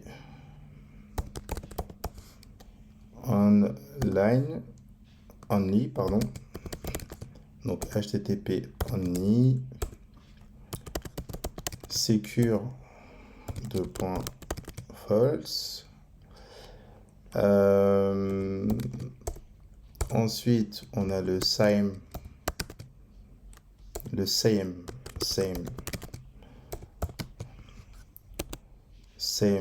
et site, on va le mettre à strict. C'est same site ou same site? Ah, je sais plus. Je ne sais pas. Et là, on va mettre, on va quand même mettre un commentaire pour celui-ci. Donc voilà, n'hésitez pas à mettre pause sur ce que je vous affiche aussi sur l'écran pour les explications plus en détail. Donc là, c'est pour les attaques CSRF. Le false ici, c'est pour mettre à true pour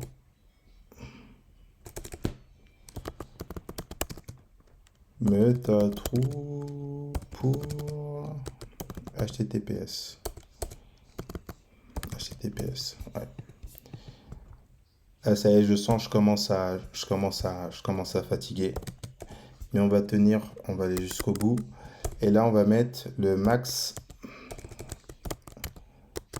age. Donc là, on va mettre 24, 60, 24, 60, 60. Après, c'est 1000. Bon, si j'ai une bonne mémoire, c'est ça. Sinon, c'est pas grave, on modifiera plus tard. Et donc là, c'est pour avoir les 24 heures en millisecondes. 24 heures en millisecondes. Ouais. Et ensuite, juste à la suite, on va mettre le status. OK. Donc, quand tout se passe bien, en dehors d'une inscription, on renvoie un 200. Et là, on renvoie le JSON. OK. User data. Et là, les amis, on est bon. Là, on est plutôt pas mal. On est plutôt pas mal. Alors, maintenant, faut tester, hein. Faut tester. Rebelote. Donc, si vous voulez, après, ce que vous pouviez faire, c'est mettre pause et essayer de faire, d'anticiper ce que moi je vais faire et après vérifier ce que moi je fais. Comme ça vous permet aussi de bien assimiler ce qu'on voit ensemble. Donc là, on a créé la fonction signing. Maintenant, il faut lui définir une route. OK? Exactement comme on a fait pour register. Donc ici, et là, on peut mettre sign. Voilà, on peut mettre sign pour la connexion. Et là, on va appeler la méthode signing. OK? Donc voilà, faites attention ici. Pour le post, on a sign up. Pour le post sign, on a signing. Donc, une fois que ça c'est défini, suffit de tester, hein. Il faut tester. Donc, dans le dossier user de Postman, on va cliquer sur les 3 points. Là, vous cliquez sur les plus d'options. En fait, c'est des options sur l'option. Et vous faites add request. OK. Donc, ici, on a on va mettre signing. D'ailleurs, ici, on peut modifier, on va mettre register. Voilà, c'est ça, on réajuste au fur et à mesure. Donc là, signing, et là, pareil, on va passer en post. Là, c'est la même variable URL user, on est toujours sur le module user. Et là, la route, c'est sign. OK. Voilà, sign ici. On a besoin d'un body en JSON. Donc là, on sélectionne body, row, JSON. Et alors, je vais mettre en plus grand. Là. Moi, on ne le voyait pas parce que j'étais en petit. Et donc là, on peut reprendre l'objet de register et on le met voilà, ici aussi. Et là, pour se connecter, on n'a pas besoin du prénom. On aura juste besoin de l'email et du password. Juste ça suffit. Hop. Donc là, si je teste, donc là, il me dit que je suis bien, voilà, il m'a bien renvoyé les informations utilisateurs. Ok. Donc ça, c'est top. Et là, si je regarde dans les cookies, alors là, je vais refermer. Des fois, il a besoin qu'on relance deux fois. Et donc là, ici, maintenant, j'ai dû cliquer deux fois dans cookie, le temps que ça charge. Là, j'ai bien l'access token. Et ici, j'ai le token qui a été généré lors de ma connexion. Et l'avantage de ça, euh, ça va être, ça va être de pouvoir, par exemple, selon les actions qu'on a besoin de faire, si on a besoin de supprimer quelque chose, modifier un profil, voilà, faire une action qui nécessite une connexion, et ben on pourra vérifier s'il y a un token. Du coup, s'il y a un token, c'est que la personne est connectée. S'il n'y a pas de token, c'est que la personne est déconnectée. Et ça, pour ça, on pourra mettre par la suite un middleware en place qui se chargera de vérifier est-ce qu'il y a un token à travers l'action ou pas, à travers la requête. Ok. Donc ça, on pourra s'en occuper plus tard. En tout cas, tout fonctionne, c'est nickel.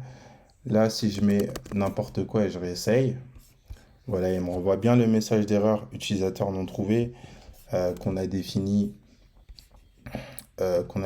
ici, utilisateur non trouvé. Maintenant, si je mets un utilisateur correct, et là je mets un mauvais password, et là il met bien le second message identifiant incorrect. Donc pour le moment, tout fonctionne nickel. Ok. Donc là, on peut s'enregistrer et on peut se connecter en recevant un token. Parfait. Maintenant, ce qu'on peut mettre en place, c'est le fait de pouvoir récupérer, par exemple, tous les utilisateurs. Bon, là, vous allez voir, ça va être assez rapide. Donc, hop, ici, toujours dans user.controller, on va mettre en place une méthode export. Et après, on va passer peut-être aux articles. Export get all user. Ok. Ça, c'est le nom de la fonction, n'oubliez pas. Donc là, on aura le async avec rec, res, next, try, try catch.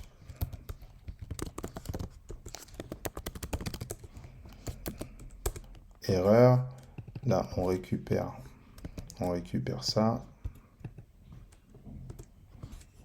Ok. Et là, on peut mettre erreur lors de la récupération.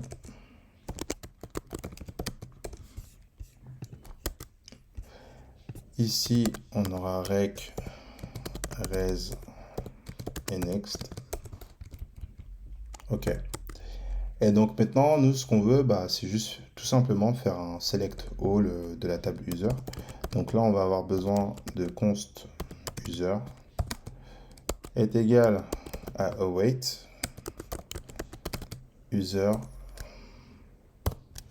Là, c'est notre modèle, hein, n'oubliez pas, hein, c'est notre modèle. Et à partir de notre modèle, on a la méthode find all. Vous avez vu, tout à l'heure, on a utilisé find one pour récupérer un seul utilisateur.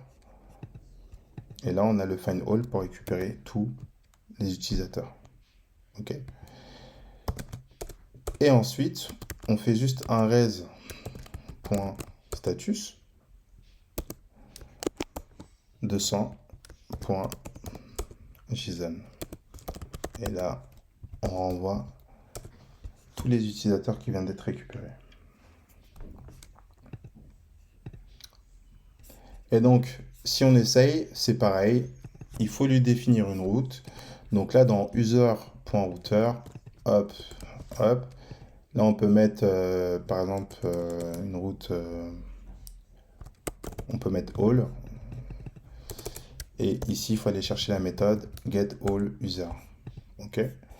Et du coup, maintenant, si on met, ouais, je vous remontre, voilà, get, euh, pop. D'ailleurs, c'est pas post, mais c'est, pour le coup, c'est un get parce que là, on veut lire des données. On ne veut pas ajouter, on veut lire. Donc, type get slash all, et on appelle la méthode getAllUser. Et donc là, ici, on va mettre slash all. Alors, attendez, je fais n'importe quoi là. Donc, on va rajouter d'abord une request. Comme ça, on garde toutes les requests. Voilà, comme ça, on les garde toutes. Et là, on peut mettre par exemple le all, tout simplement.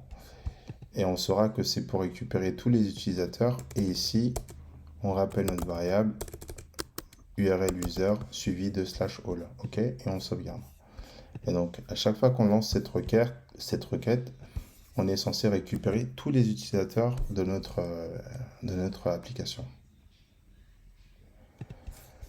Et donc c'est parfait, ça fonctionne. Là, je vais rajouter un deuxième utilisateur. Donc là, je vais mettre test. Voilà. Là, utilisateur ajouté. Et maintenant, si je refais un all, donc là, maintenant, je récupère bien mes deux utilisateurs de ma base de données. Donc tout fonctionne nickel, c'est top. Donc maintenant, ce qu'on va faire, c'est on va s'occuper des articles. Le fait de pouvoir ajouter un article, de tous les récupérer et récupérer un article par un ID. Donc vous pouvez essayer de le faire, hein, ça ressemble un peu à ce qu'on a fait. Et ensuite, regardez comment moi je fais. Donc, alors, pour le serveur, déjà ce qu'on aura besoin de faire, c'est d'ajouter un nouveau fichier. Ici, article.controller.js. Et on va rajouter un routeur aussi. Article.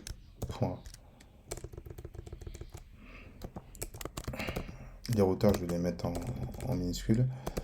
Article.router.js. OK. Donc là, on peut récupérer la structure de base de user router, coller ici. Là, ici, on vire. Et là, ce sera article qu'il faudra mettre. Voilà, bien faire les modifications. Et pour article, on aura besoin de la méthode createError. Bcrypt, on n'a pas besoin. Token, on n'a pas besoin. Et on aura besoin d'importer le modèle article. Et le fichier d'environnement, on n'en aura pas besoin. Donc, on importe tout ça.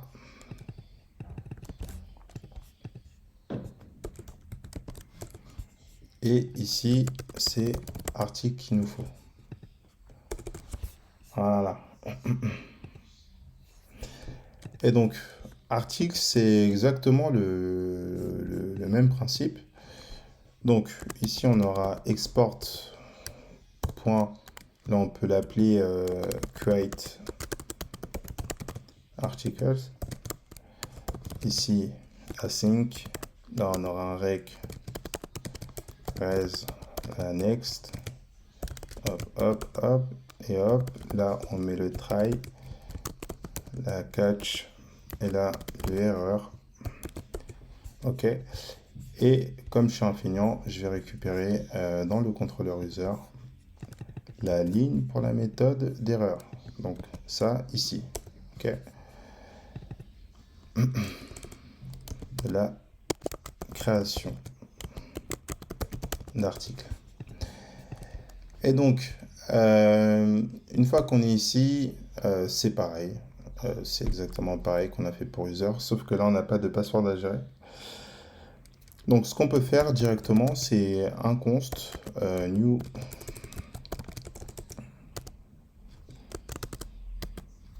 une const new article qui sera égal à await article.create. Ok. Et là, ce qu'on va lui donner entre parenthèses, c'est rec.body. Et ensuite, ici, on va faire un res.status.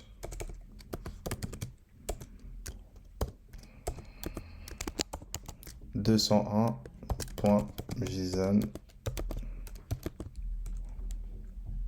et on peut mettre directement new article.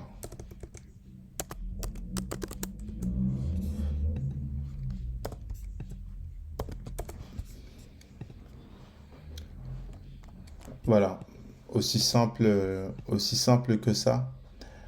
Après, on peut, si vous voulez, vous pouvez rajouter des vérifications avant la création, il n'y a pas de souci. S'assurer que les champs soient bien valides et qu'il ne manque pas quelque chose. Mais sinon, pour l'exemple, moi je vais aller à l'essentiel directement. Donc là c'est pareil, j'ai créé la méthode, il faut lui définir une route. Donc la route, ça va être de type post parce que là c'est une création qu'on souhaite faire. Donc ici ça va être un post, on peut mettre /add, ok, add pour ajout.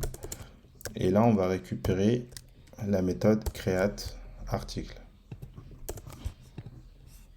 Et une fois que ça c'est défini, on peut tester pareil sur Postman.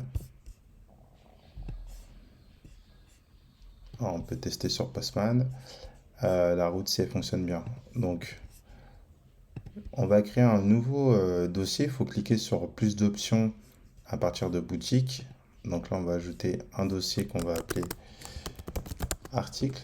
Tant qu'on y est, on peut aussi le faire pour avis, comme ça ce sera déjà fait. Article, et là on va ajouter un second dossier pour avis. Voilà.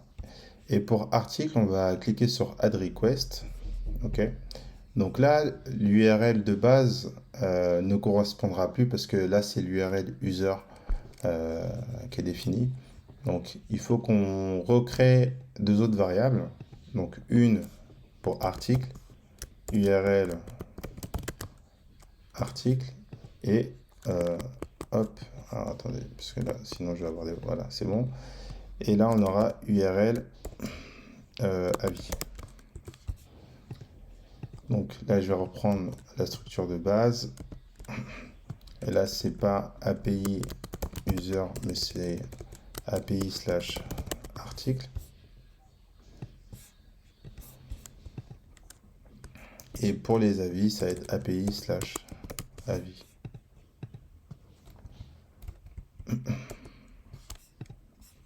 Ok. Et ensuite, on sauvegarde. Et let's go, c'est parti. Donc, pour tester la route, ici, je vais appeler ma variable article. Et la route, c'est add. Et on est en type post. Et je vais définir un nom à la request juste ici, en cliquant là. Et là, je vais mettre add, tout simplement. Et je vais sauvegarder.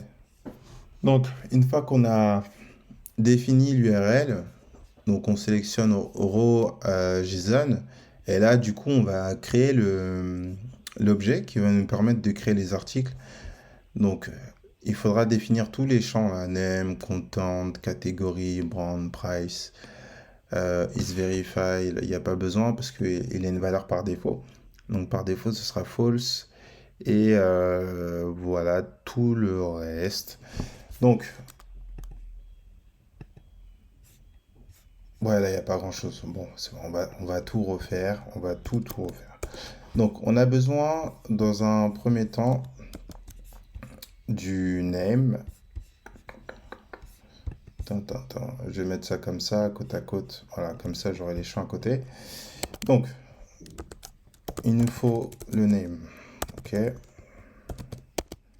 name. Là, on peut mettre, voilà, vous mettez ce que vous voulez, hein. Ensuite, on a besoin du content.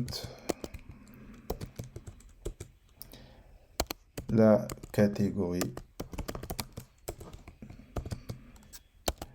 Donc là, on le fait juste une fois. Après, on n'aura plus besoin de le refaire. Là, on a brand, la marque.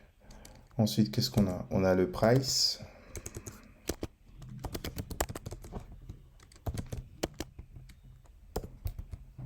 N'oubliez pas la virgule après chaque fin de ligne. En JSON, c'est assez sensible. IsVerify, il n'y a pas besoin de le mettre parce qu'il a une valeur par défaut. Et on va mettre ici picture. Donc picture, c'est lui il peut prendre un objet JSON. Et ce qu'on va faire, c'est que picture, ici, on va juste lui mettre un objet en valeur, suivi d'une propriété IMG. IMG, et ici, il y aura votre URL. Et si jamais vous voulez ajouter une autre image, il suffira juste de mettre IMG, par exemple, 2. Et là, vous spécifiez voilà, l'URL de la seconde image. Donc l'image de profil de l'article ou l'arrière, peu importe comme vous voulez. Donc ça peut se faire de cette façon-là, de cette manière. Et ensuite, on a le status.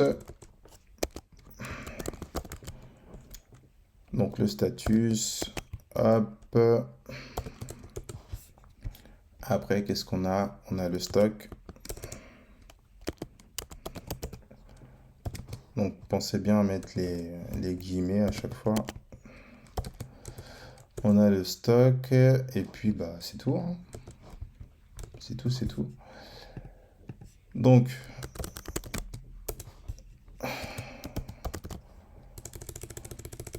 là, on va juste mettre des données hein, de test, catégorie, voilà, je sais pas trop quoi mettre. Nike, le price, voilà, photo.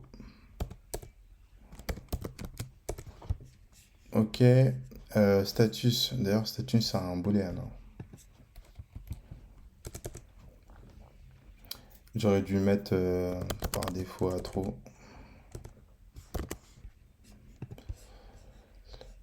Et en stock, on va mettre, c'est un intérieur. En stock, on va en mettre 400. Allez. On sauvegarde, comme ça notre objet, voilà, on n'aura plus besoin de le redéfinir. Et là, si on send, qu'est-ce qui se passe? Donc là, il met un 404, très bien. Donc là, il dit que cannot post API article add. Donc quand on a un 404, ça veut dire que l'URL qu'on appelle, bah, elle est pas définie, lui, il la trouve pas. Donc s'il la trouve pas, c'est normal, c'est parce qu'en fait, on n'a pas importé la route dans notre serveur. Donc il faut aussi l'importer pour article et ensuite il faudra lui définir son préfixe aussi. Donc pour chaque routeur, on a besoin d'une importation dans le serveur et d'un préfixe. Donc là, ici, ça va être article. Ici, ça va être article. Et là, le préfixe, on le récupère. Enfin, on le récupère. On le duplique et on en crée un pour article. Donc là, ça va être hop, slash API slash article. Et là, on a le article router qui est ici. Ok. Donc pour accéder en gros aux routes qui seront définies dans notre article router, il faudra d'abord mettre dans l'URL API slash article suivi de la route qu'on a besoin d'appeler. Ok, c'est toujours le même principe. Ce sera toujours ça. Et là, si je send maintenant, donc là, il me renvoie un 201 pour me dire que l'article a bien été créé. Là, on peut vérifier si on va voir dans article. Donc là, voilà, il me donne bien mon article. Donc c'est parfait. tout fonctionne bien, c'est nickel. Donc voilà, n'hésitez pas à mettre pause, revenir en arrière si jamais de votre côté il y a des petits soucis. Donc, une fois que j'ai ça, là ce que je peux faire, c'est que comme j'arrive à créer des articles, je vais en créer un second. Donc là j'ai Nike, là là je vais mettre pantalon, femme,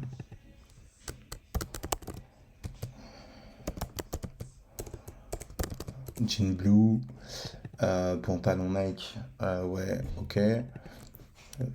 On va modifier le prix pour, voilà, pour avoir un peu de variété dans les articles. Donc là, je suis content, je peux vérifier, tout fonctionne bien. Voilà, j'ai mes deux pantalons, mes deux articles qui se sont ajoutés parfaitement. Donc maintenant, pareil, on va mettre en place une route qui va nous permettre de récupérer tous les articles, comme on a fait pour les users. Donc il faut aller dans Article Controller, donc ici. Là, je vais reprendre la structure pour aller un peu plus vite. Et là, je vais mettre Export Get All Article. OK. Et ici, au lieu d'utiliser Create, je vais mettre Find All. Entre parenthèses, rien du tout. Et là, je vais mettre Article avec un S. Et je vais renvoyer un statut 200. Parce que là, c'est pas une création qu'on fait. Et JSON entre parenthèses article. Et là, je vais mettre erreur lors de la récupération des articles. OK. Et là, je pense qu'on est pas mal. Et maintenant, rebelote, il faut créer une route.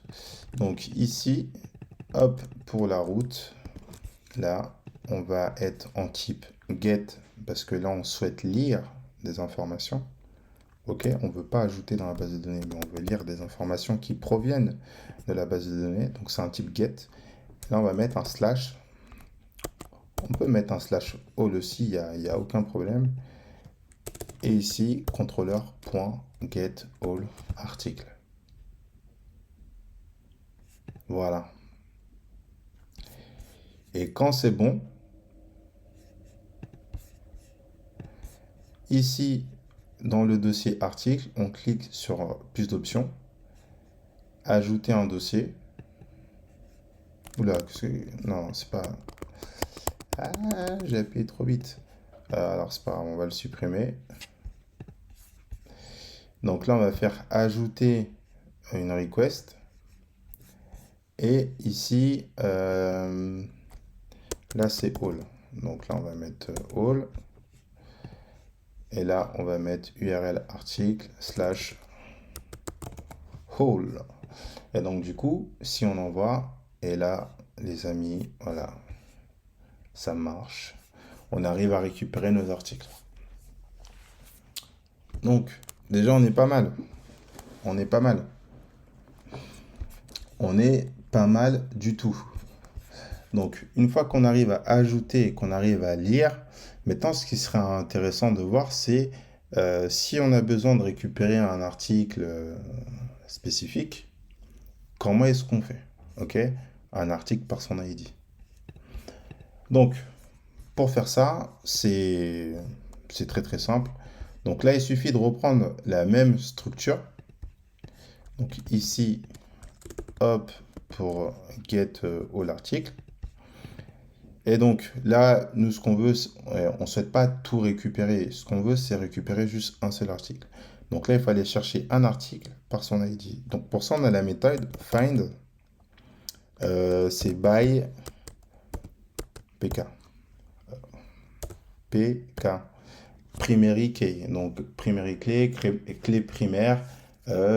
C'est en gros la clé primaire. Bon, je pense que vous savez tout ce que c'est, mais c'est ça. Voilà, c'est l'ID qui est en auto-incrémentation. C'est la clé primaire de l'article. Et ici, on va retirer le S parce que là, on n'est plus au pluriel. OK? Et je vais mettre en commentaire cette ligne. Pourquoi? Parce que je vais vous montrer quelque chose juste avant. Donc, on va faire un petit test. Donc, on a vu que quand on envoyait des données via Postman à partir de body, row, JSON, etc. Donc, ces données-là sont stockées dans le rec.body. OK? Donc, quand on était en type post. Nous, ce genre d'action, le fait de pouvoir récupérer un article par son ID, l'ID de l'article, il sera défini dans l'URL, en fait, de la request. OK, là, il y aura un paramètre dans l'URL qui contiendra l'article, l'ID de l'article qu'on souhaite récupérer. OK, donc ça veut dire qu'il faudra qu'on mette en place une URL dynamique. Alors, et quand on fait ça, en fait, le paramètre, il ne se stocke pas dans rec.body, mais il se stocke ailleurs. Ici, on va faire juste un log de rec.params, donc params pour paramètre, hein, .id. OK. Et cet ID qui est ici, c'est nous qui allons le définir. Il n'est pas défini par défaut. Pour le définir, on va le faire au niveau de la route. Ici. D'ailleurs, j'ai oublié de modifier la fonction. Donc là, ça va être get article au singulier. N'oubliez pas, hein, parce que sinon on aura deux fois get all article. Vous allez avoir une erreur. Et ici, ce sera get article au singulier. Et là, ici, on peut mettre... qu'est-ce qu'on peut mettre ici?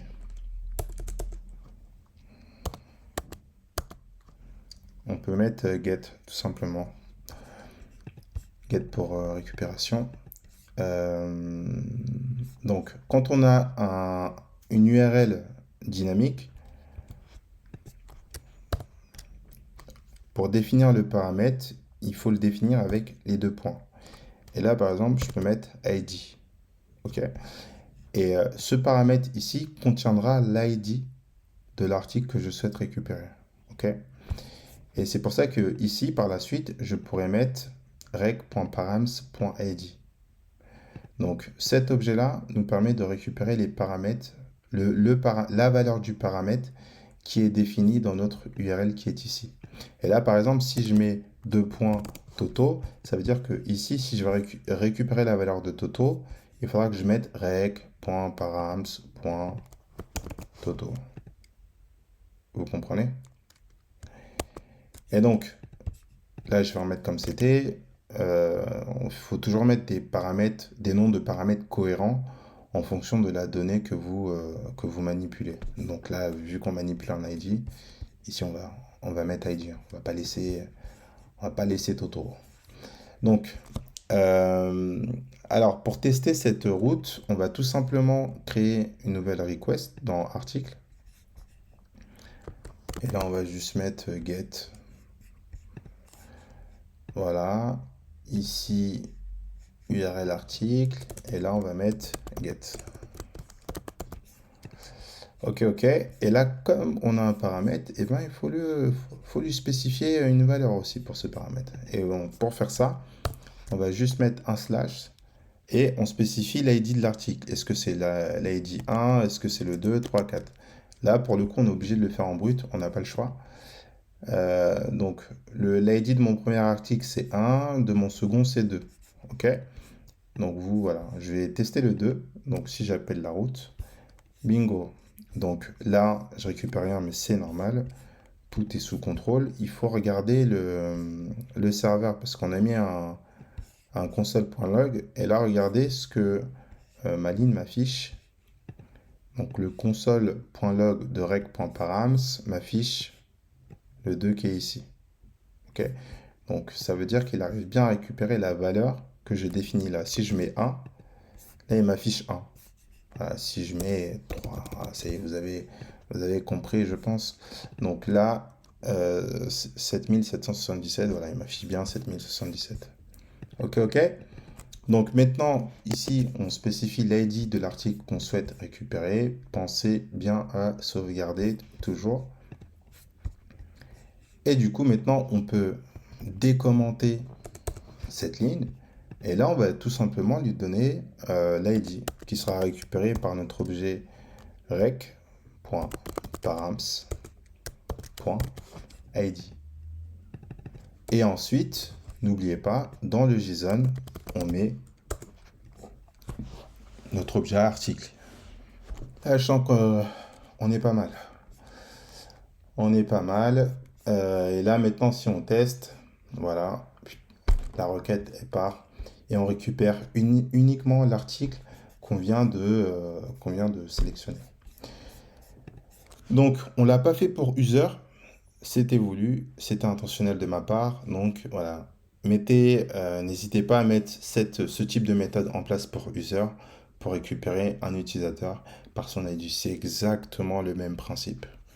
Ok? Donc, une fois qu'on a fait ça, qu'est-ce qui serait intéressant de voir? Donc, on n'a pas fait de update et de suppression. Alors, on va le faire pour le chapitre article. Donc, dans le contrôleur, ici, je vais récupérer la structure getArticle. Faites attention quand vous faites des copies-coller, parce que j'en vois beaucoup faire des copies-coller et qui réadaptent mal le coller. Donc voilà, soyez vigilants avec ça quand même, s'il vous plaît. Donc, get article, ici on va mettre update. On va mettre update article. Ok? Donc, ici, plusieurs choses à faire. Donc ça, je vais fermer ça pour le moment. On reviendra là-dessus plus tard. Donc ici,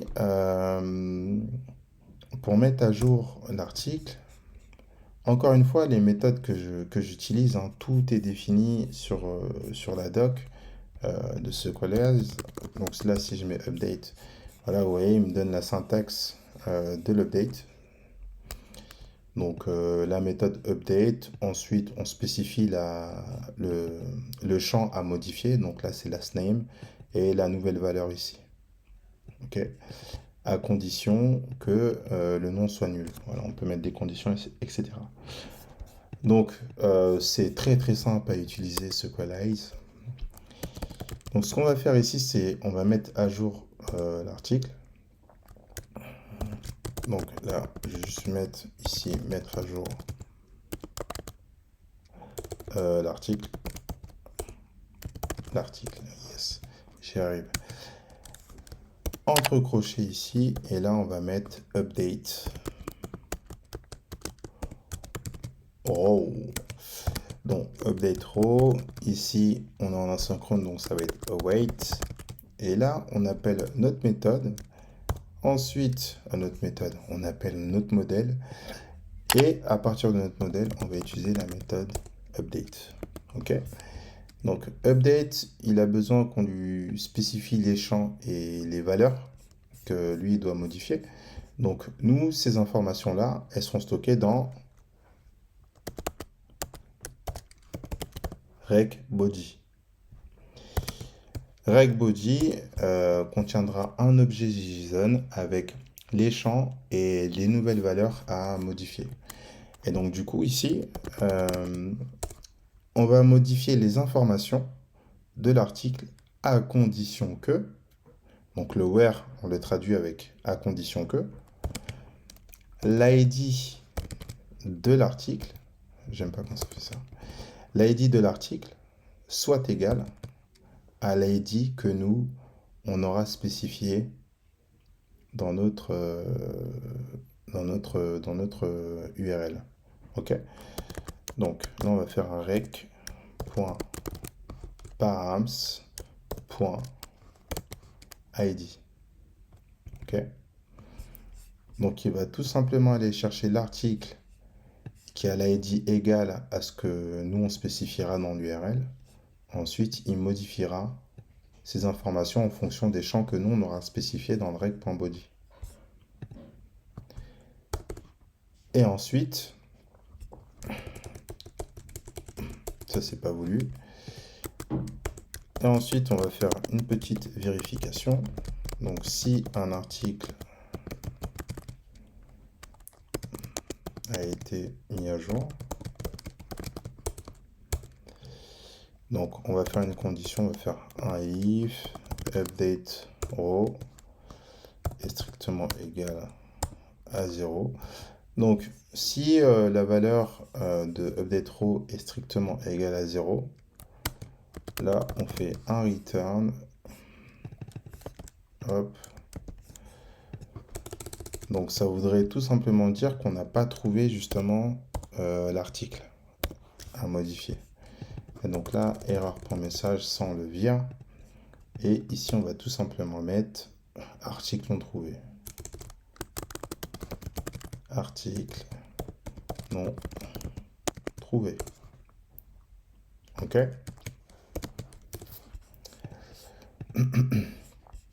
Donc, quand on fait une condition avec une instruction courte, on n'est pas obligé de mettre les accolades. On peut l'écrire de façon compacte, comme ceci, pour aller un peu plus vite. Et ici, ce qu'on va faire, c'est que, hop, on va récupérer l'article mis à jour. Donc, on va mettre récupérer l'article mis à jour.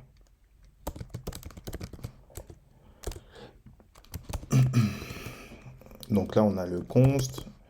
On va créer une const update article est égal à await.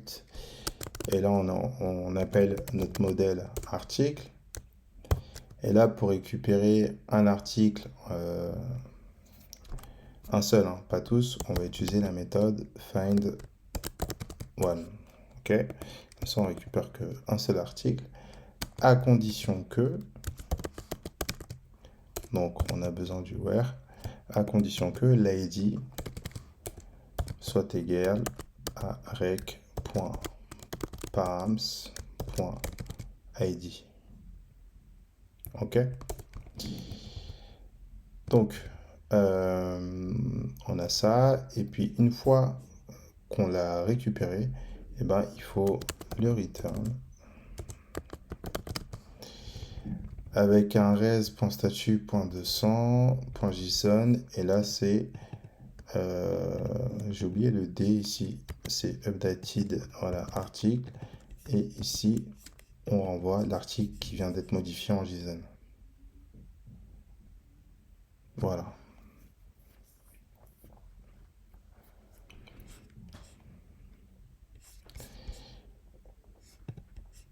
Donc, une fois qu'on a ça, eh ben, on va tester les amis. On va voir si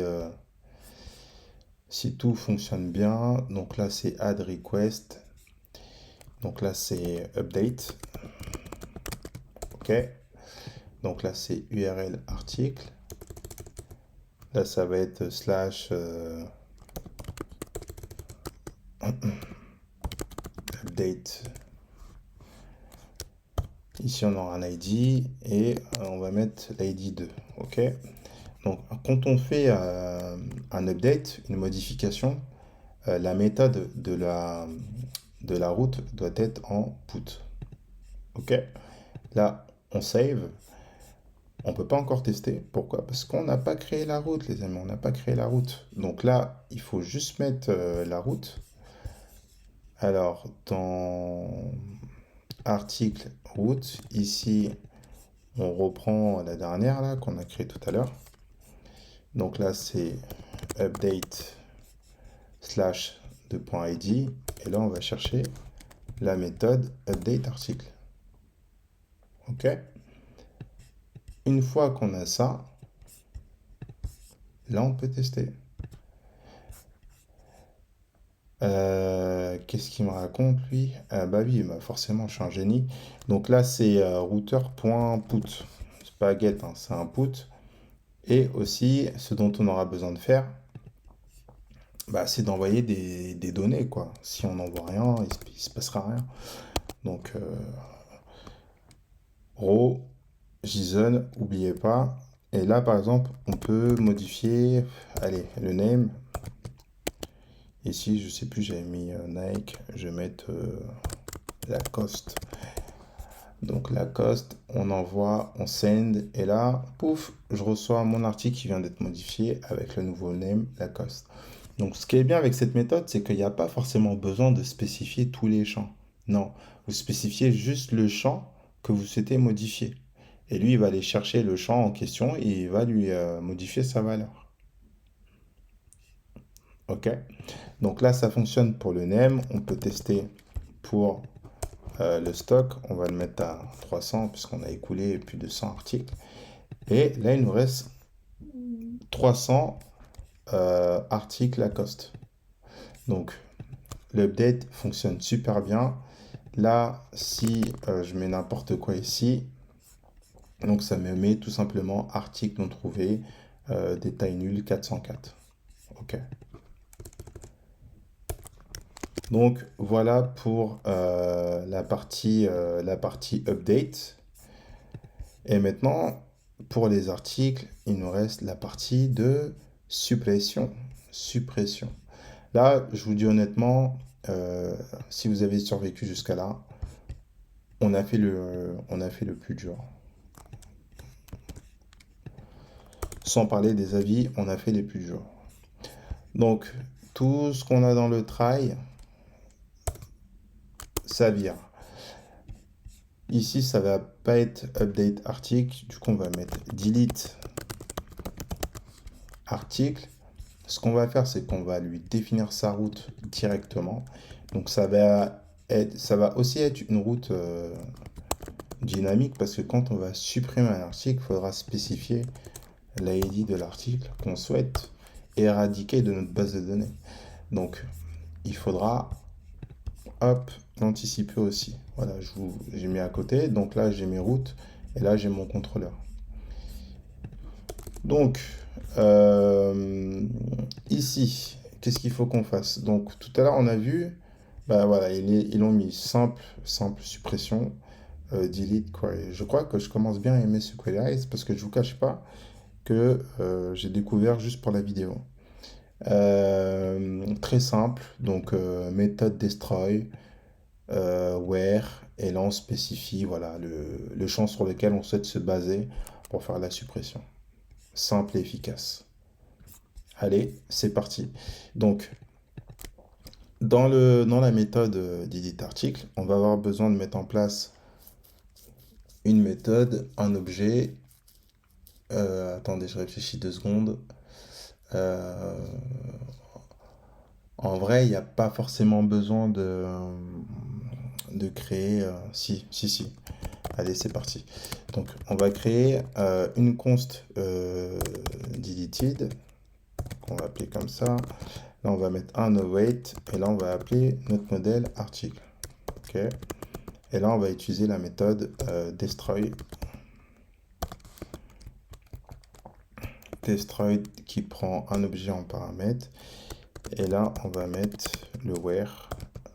On supprime l'article à condition que l'ID soit égal à rec.params.id. Ouais. Et donc, on va faire comme on a fait pour l'update. Donc, si jamais ici, on récupère un 0, donc ça voudrait dire que il n'a pas trouvé l'article en question. Donc, on va remettre tout simplement le même message. Return next. Je vais décaler un peu ça. Donc, return next 404, article non trouvé. OK? Et si c'est bon, on va tout simplement faire un res.status 200.json. Et là, ici, on peut mettre un message. Message, hop. Donc, l'article. On va mettre article supprimé. Avec succès. Ben voilà, on est pas mal. Et là, on peut mettre, on peut laisser comme ça, hein. Ouais, là, c'est bon. Hop. Yes, yes, yes, yes. Donc, une fois qu'on a ça, il faut tester, même si j'ai pas envie, parce que ça va supprimer l'article. Donc là, dans article, on va ajouter la request delete. La request delete, donc là, c'est, on a défini la route, ouais. On a défini la route, c'est delete slash suivi de l'ID de l'article. Donc là, c'est delete suivi de l'ID de l'article. Donc là, par exemple, on va mettre 2. On va mettre 2 pour supprimer, la méthode pour supprimer un article, c'est delete. Ok. Donc delete, et là, on send. Et là, il me dit cannot delete cannot 404, donc il trouve pas l'URL que je viens de définir. C'est normal, c'est tout simplement parce que ici, je suis en méthode put. Ok. Donc, il ne trouve pas de méthode delete avec en URL slash delete. Donc ici, il faut juste mettre delete, tout simplement. Et là, il va retrouver la méthode. Et là, article supprimé. Article supprimé. Et là, si je fais un get all, et ben, j'ai plus qu'un seul article. Voilà. Donc là, vous avez un CRUD en MySQL qui permet d'ajouter, de lire tout, récupérer tous les articles, de récupérer un article par son ID, de le modifier et de le supprimer. Ok?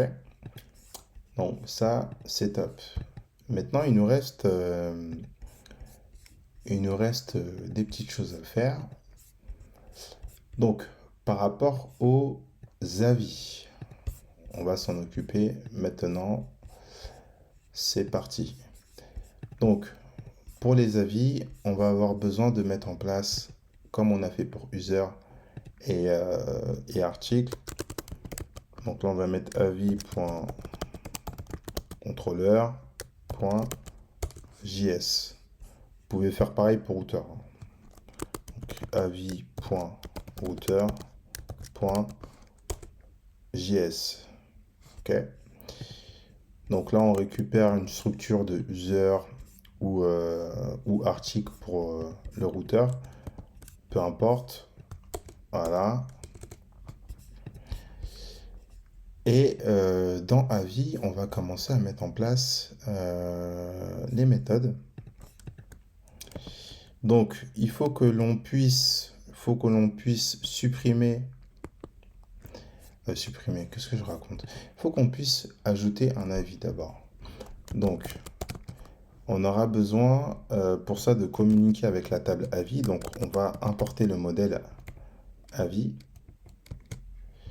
et le modèle article. Ok, on aura besoin des deux. Donc ici, voilà, require.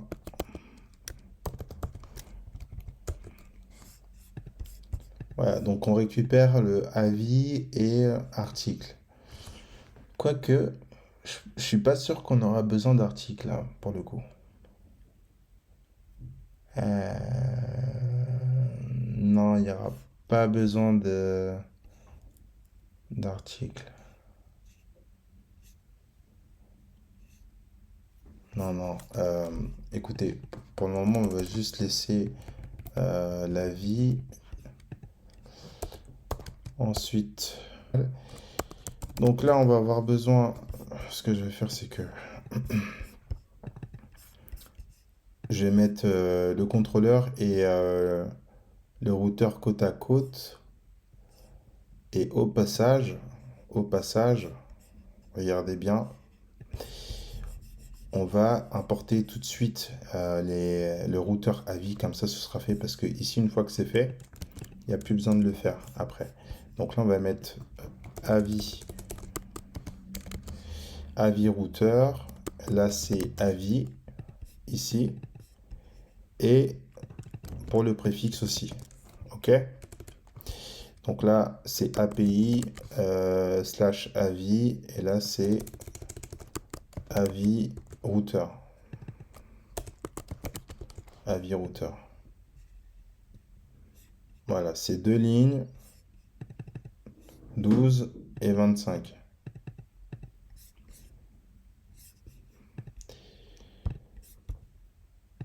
Donc, une fois que c'est fait, voilà, on est tranquille avec le serveur.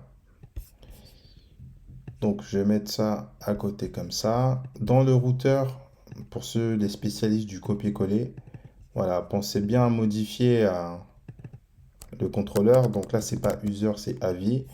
Et après, on est bon. Donc, là, dans le contrôleur, on va mettre en place une méthode post avis qui sera asynchrone. Et là, avec le rec, res, next. Comme d'hab. Qu'est-ce que c'est que ça? Rec, res, virgule, next.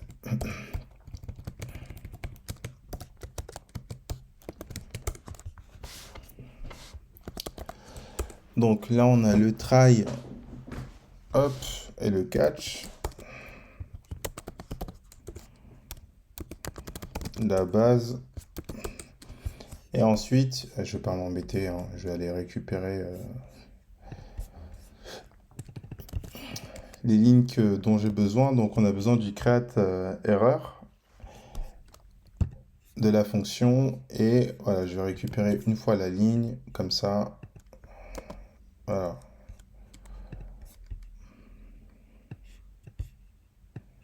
Hop. Parfait. Là, on est pas mal. Donc, comment ça va se passer? Bah, pareil que pour article et user. Hein. Enfin, surtout pour article. Donc, pour créer un nouvel avis, on va avoir besoin de créer ici une constante avis qui sera égale à await. Là, ici, on appelle notre modèle et suivi de la méthode create. Les informations de l'avis seront stockées dans l'objet rec.body. Ok? Parce que ces informations-là ne passeront pas par l'URL, mais directement par le JSON. Et ensuite, ici, on a juste à faire un return de res.status. Qu'est-ce que c'est que ça? Res.status 201.json. Et là, on va mettre avis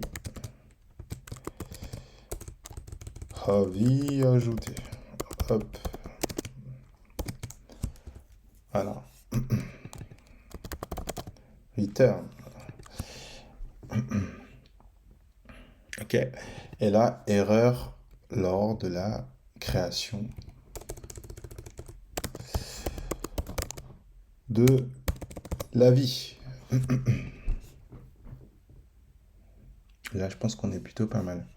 Donc, une fois qu'on a mis en place la méthode, ici, on fait un routeur, on spécifie le type. Là, l'ajout, c'est un post. On définit l'URL. Donc, l'URL, ça va être quoi ici? On peut mettre aussi un add, comme on a fait pour article. Donc, et là, on va chercher la méthode post-avis. Donc, quand on aura dans l'URL API /avis /add, ça va appeler la méthode post-avis, tout simplement. OK? Donc, testons, hein, testons. Donc, pour les avis, je sais plus ce qu'on avait mis. On n'avait pas mis grand-chose. Hein. On avait mis le writing et le comment. OK. Donc, il faudra, pareil, redéfinir tout ça. Donc, via Postman, dans le dossier avis, on va cliquer sur plus d'options et on va ajouter une request. OK. Donc là, c'est un add. Là, on sera en type post. Et là, c'est l'URL. Il faut mettre les brackets. URL avis. OK. Slash add. Et ici, dans le row, on va avoir besoin de spécifier les champs qu'on a définis. Donc la note, telle qu'on l'a écrit dans le modèle, donc wording, j'espère que ça se prononce comme ça, et comment.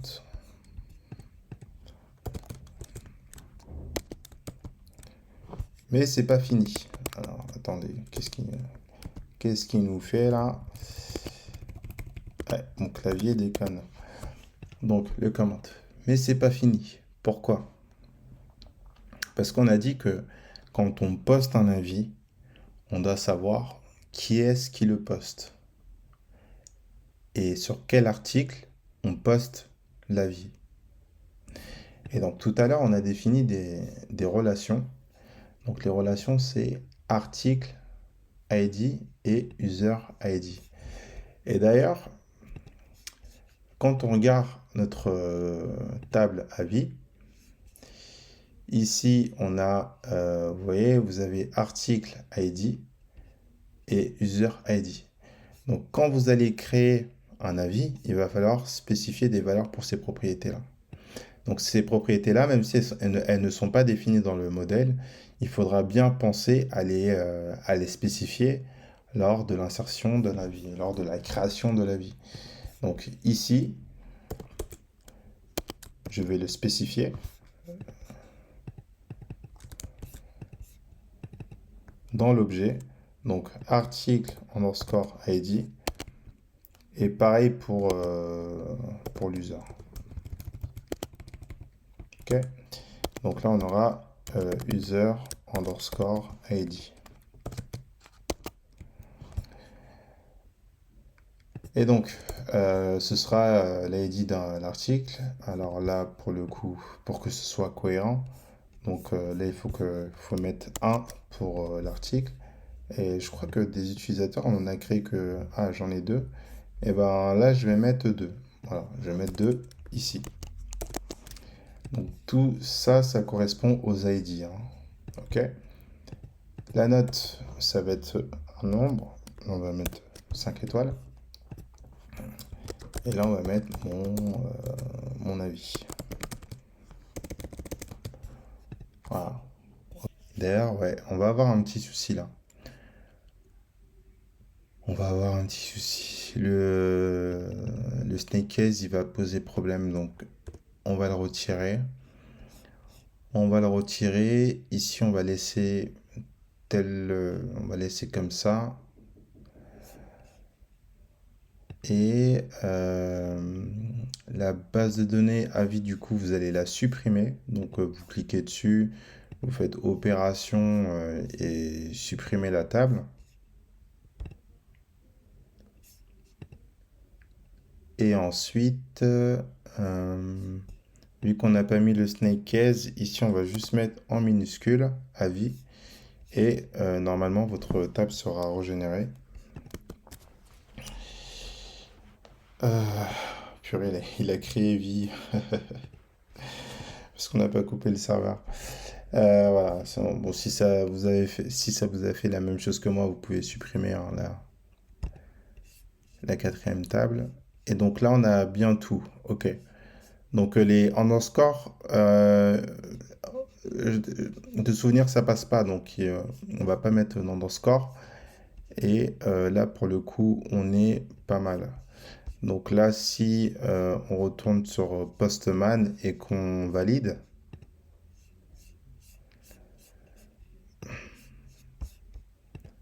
là, si j'actualise, alors c'est normal que ça fonctionne pas parce que les champs que j'ai ici ne correspondent pas. Voilà. Là, je renvoie. Et là, j'ai bien l'ID de l'article et l'ID de l'utilisateur qui a ajouté l'avis.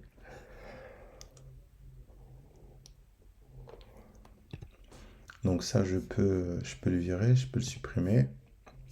Donc voilà. Donc là, on arrive à poster un avis.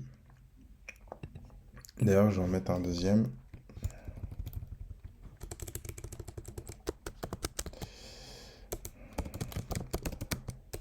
Hop, on en met un second. Donc là, comme ça, on a deux avis pour un article. Ok. Donc là, maintenant, ce qui serait intéressant de voir, c'est peut-être comment,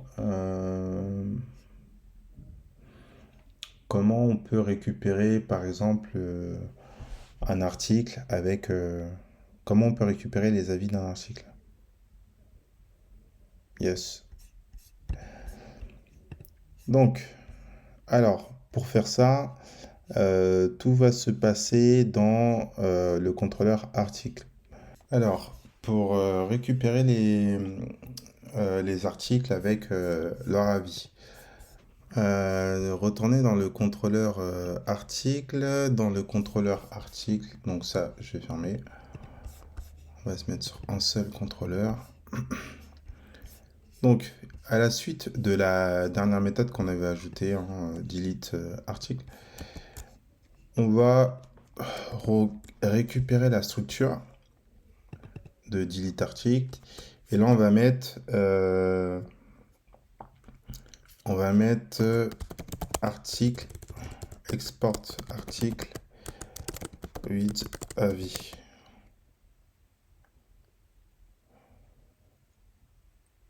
Ouais.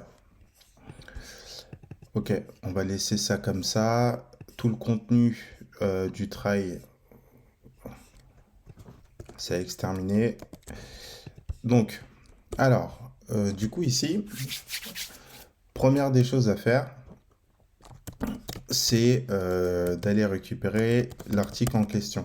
Ok, l'article pour lequel on souhaite récupérer les avis. Donc là, on va faire un article.find by pk. Ensuite, comme l'ID de l'article sera retransmis via l'URL en params, donc ici on aura un rec.params.id. Ok. Et la particularité, quand on a une relation entre deux tables, donc là on a une relation entre article et avis. Donc un article peut être lié à plusieurs avis. En même temps qu'on récupère l'article, on va aussi récupérer les avis qui ont le champ article ID égal à l'ID de l'article. Donc pour faire ça, il faut l'inclure en fait dans le résultat de la requête. Donc là, on va utiliser la propriété include et on va lui dire quand tu récupères l'article, inclus en même temps les informations qui concernent cet article à partir de la table avis. Donc là, il faut spécifier le modèle auquel on souhaite aller chercher les informations. Donc là, c'est modèle avis. Je ne l'ai pas importé, donc importez-le. Et ensuite, il faut spécifier le nom de la relation. Et là, ça va être avis.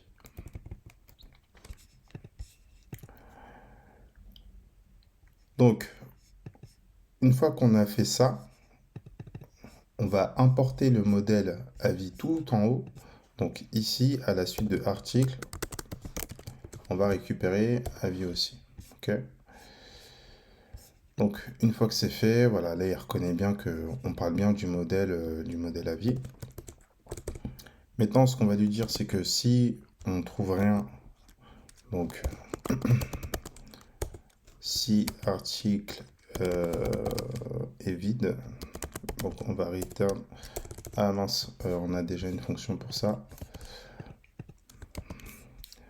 Donc là, ça, on va mettre ça ici. Donc, et là en message, on va mettre article non trouvé. Et là, un 404. Ok. Et si tout est OK, on fait un return res.status, entre parenthèses 200.json.article. OK, voilà. Aussi simple que ça. Erreur lors de la récupération des articles avec les avis.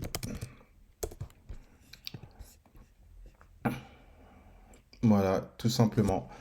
Donc maintenant, il faut définir une route pour cette méthode. Alors, dans le fichier article.routeur, donc on va rajouter la méthode, elle sera de type get. Et là, c'est article with avis. Ouais, on va l'appeler comme ça. Et là, on va mettre article, on va mettre avis. On va mettre avis en fait. On va mettre avis. Donc, pour tester maintenant la route, dans le dossier article, on va rajouter la request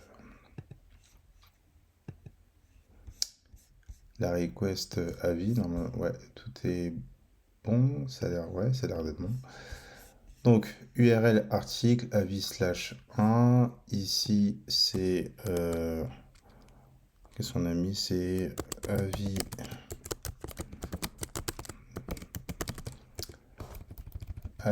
avec l'article.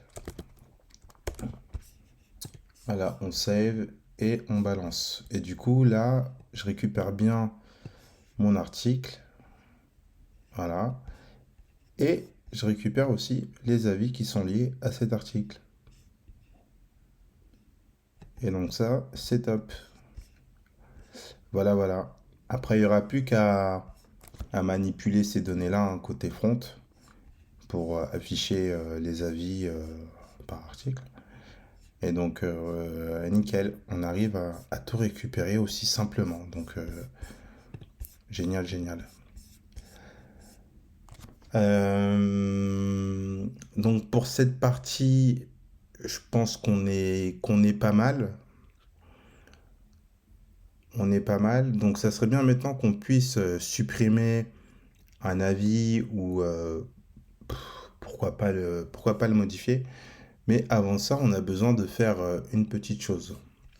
Alors, cette petite chose, c'est quoi? C'est que tout simplement, en gros, il y a certaines actions qui doivent se faire dès lorsqu'on est connecté ou seulement quand on est connecté.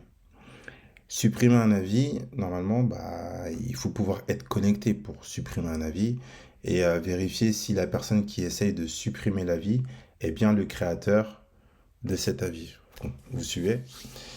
Et donc, pour ça, il faut qu'on mette en place un middleware qui va nous permettre de vérifier est-ce qu'il y a un token et s'il y a un token, qui est l'identité de la personne derrière ce token. Ok? Et en fonction de cette identité, on pourra par la suite effectuer des actions comme supprimer un avis et le modifier si la personne a le droit de le faire. Alors, pour faire ça, on va aller dans les middleware et on va créer un fichier hot.js. Ok? Donc ici, on va avoir besoin de trois choses. Donc, on va avoir besoin d'importer le JWT.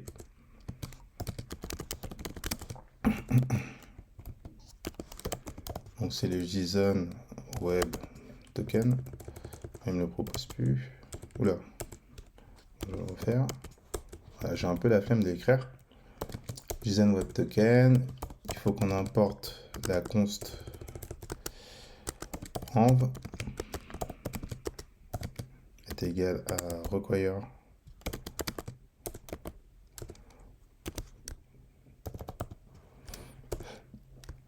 config et config, c'est tout.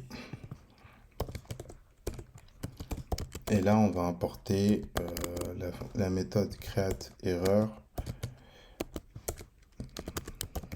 qui est dans le même dossier. Donc voilà, tout simplement. Donc on a besoin de ça. Maintenant, on va créer une fonction qu'on va appeler verify token est égal à rec virgule, j'ai oublié les parenthèses, donc c'est rec res et next.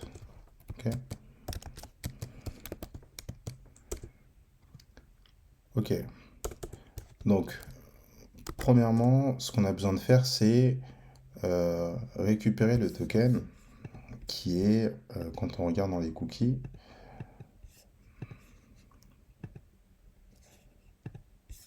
alors c'était ici, donc register, sign. Donc là je vais me connecter.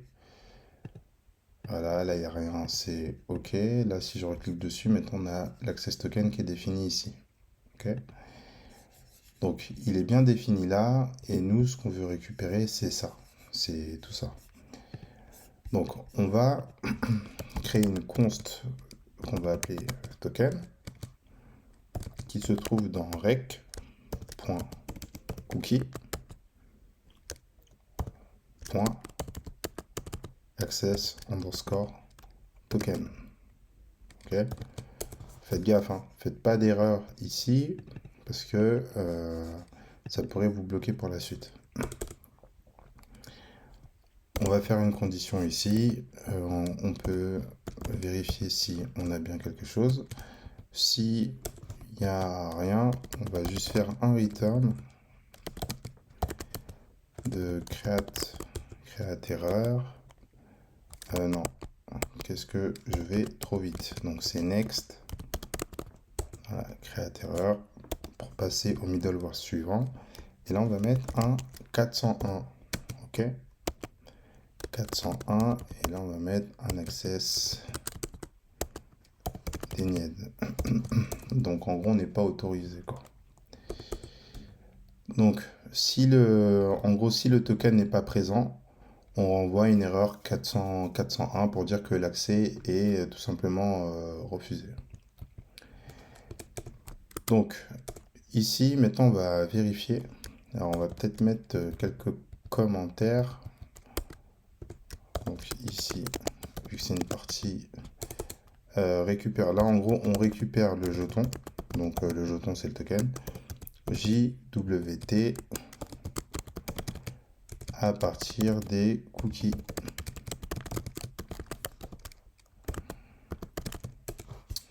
De la requête. Et là, ici, on renvoie une erreur 401. En gros, c'est un accès refusé.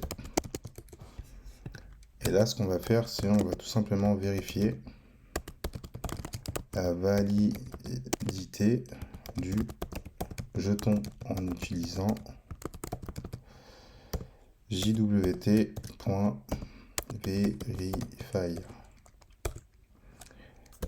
Et là, jwt, pour l'utiliser, donc comme ceci, et là on a accès à 3 méthodes. Et nous, ce qui nous intéresse, c'est la méthode verify. OK. Donc pour vérifier la validité de notre jeton, cette méthode, elle prend 3 paramètres. Le premier, c'est le token qu'on vient de récupérer. Ensuite, c'est le token, le secret token. Donc env.token. Et ensuite, elle a une fonction anonyme, fonction callback. Ici, qui a 2 paramètres, erreur et user. OK. Ensuite, dans la fonction, on va vérifier si erreur est définie.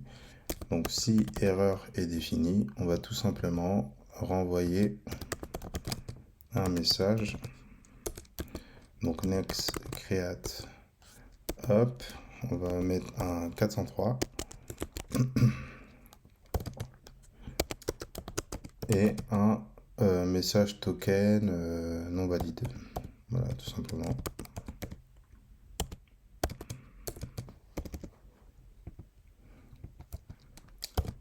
Et ici, on peut mettre erreur.message. Ok.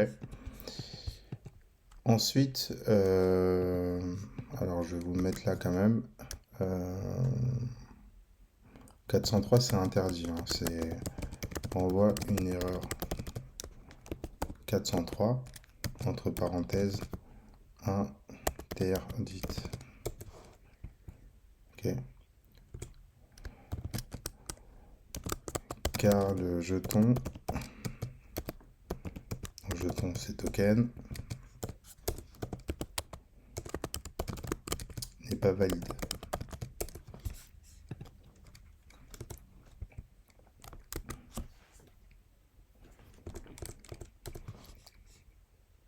Voilà. Et donc, une fois qu'on check ça, donc si on rentre pas dans la condition, c'est qu'on on a un token valide et donc on a bien les informations utilisateurs. Et on va définir la propriété user dans l'objet rec qu'on pourra réutiliser par la suite. Donc ici, on définit une propriété user de notre objet rec pour qu'il soit égal à l'user. Ok. L'user, c'est notre paramètre qui est ici. Et dans user, en fait, on aura toutes les informations de la personne qui est enregistrée dans le token. Donc, et ici, on va faire next pour passer au middleware suivant, donc à la méthode suivante. Et là, bien sûr, on va module.export, donc on va exporter la méthode pour pouvoir la réutiliser en dehors de ce fichier. Voilà. Donc là, on a notre middleware qu'on va pouvoir réutiliser dans nos routes, etc. Donc, alors, comment ça fonctionne? Alors, ce qu'on va faire pour la tester, on va s'en servir pour les avis. Donc, on va partir du principe que là, on arrive à créer un avis. Et maintenant, ce qu'on voudrait faire, c'est par exemple supprimer un avis. Sauf que pour supprimer un avis, comme je vous disais tout à l'heure, il faut impérativement être le créateur. Donc, pour ça, on va mettre en place une méthode. Alors, on va récupérer cette structure. Donc là, on va l'appeler delete avis. Tout ce qu'il y a dans le try, on le vire. Dans cette méthode, premièrement, on va trouver l'avis. Trouver l'avis par son ID. Ok.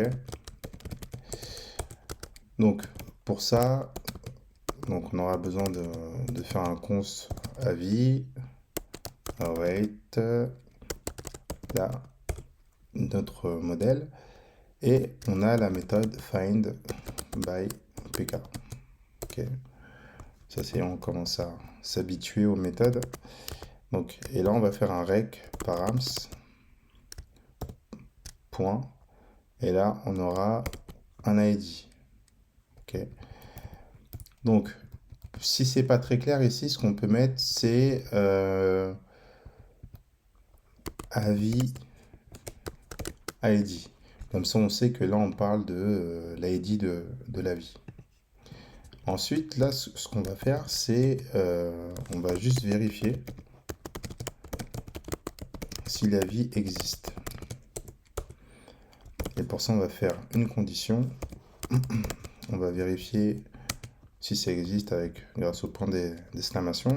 Et là, on va faire un return next. Next create. Là, mon clavier déconne pas mal. Il va falloir que je le change. Donc, next. Ici, on va renvoyer un 404 pour le status. Et ici, on va tout simplement mettre un message avis non trouvé.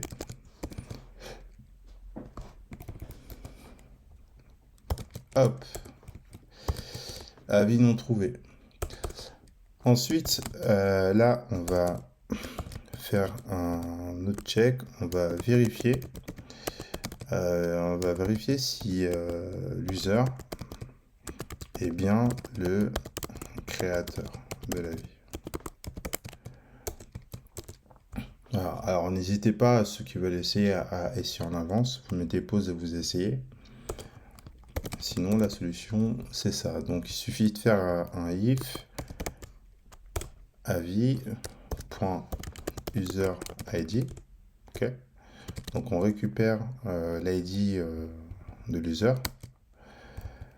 Donc, si l'user ID est différent de du rec, alors je vais les mettre côte à côte pour que vous puissiez bien comprendre. Donc, c'est ça. Hop. Donc, n'oubliez pas ce que je vous ai dit tout à l'heure, c'est que cette méthode, elle met à jour la propriété user qui est dans rec et de façon à stocker les informations qui sont stockées dans le token. Et donc, du coup, on va comparer ces informations-là, l'ID de ces informations-là avec l'user ID que nous, on a en base de données. Donc, pour ça, on va faire rec.user. Donc, on récupère l'objet qui est ici, .id. OK. Et ici, hop, on va tout simplement coller comme ceci le message. Et là, si ça ne matche pas, on renvoie aussi un 403. Là, c'est un 404. Et on va mettre tout simplement accès refusé. OK. Et dans le cas où c'est good, donc là, on va juste faire un await avis.destroy. Tout simplement.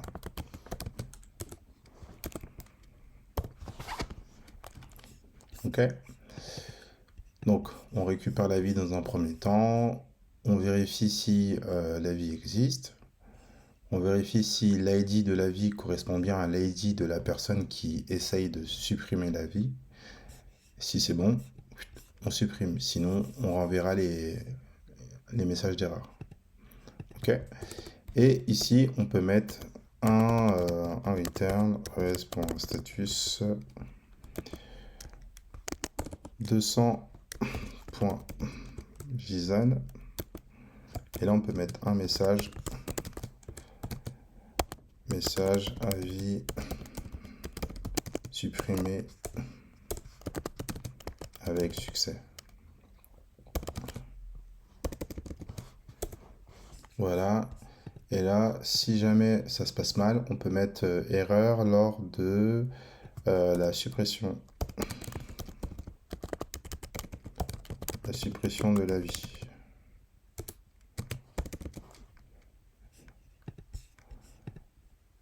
Yes. Alors du coup, pareil pour cette méthode. Donc il faut aussi lui créer une route de type delete et spécifier le paramètre de l'URL avis ID. Okay, comme on l'a écrit ici. Donc pour faire ça, on va dans notre routeur avis.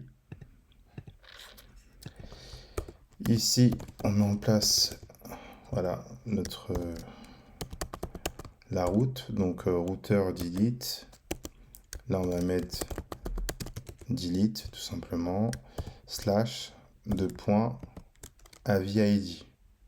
OK? Et ensuite, là, on met contrôleur.delete avi. Yes. Et pour pouvoir récupérer les informations,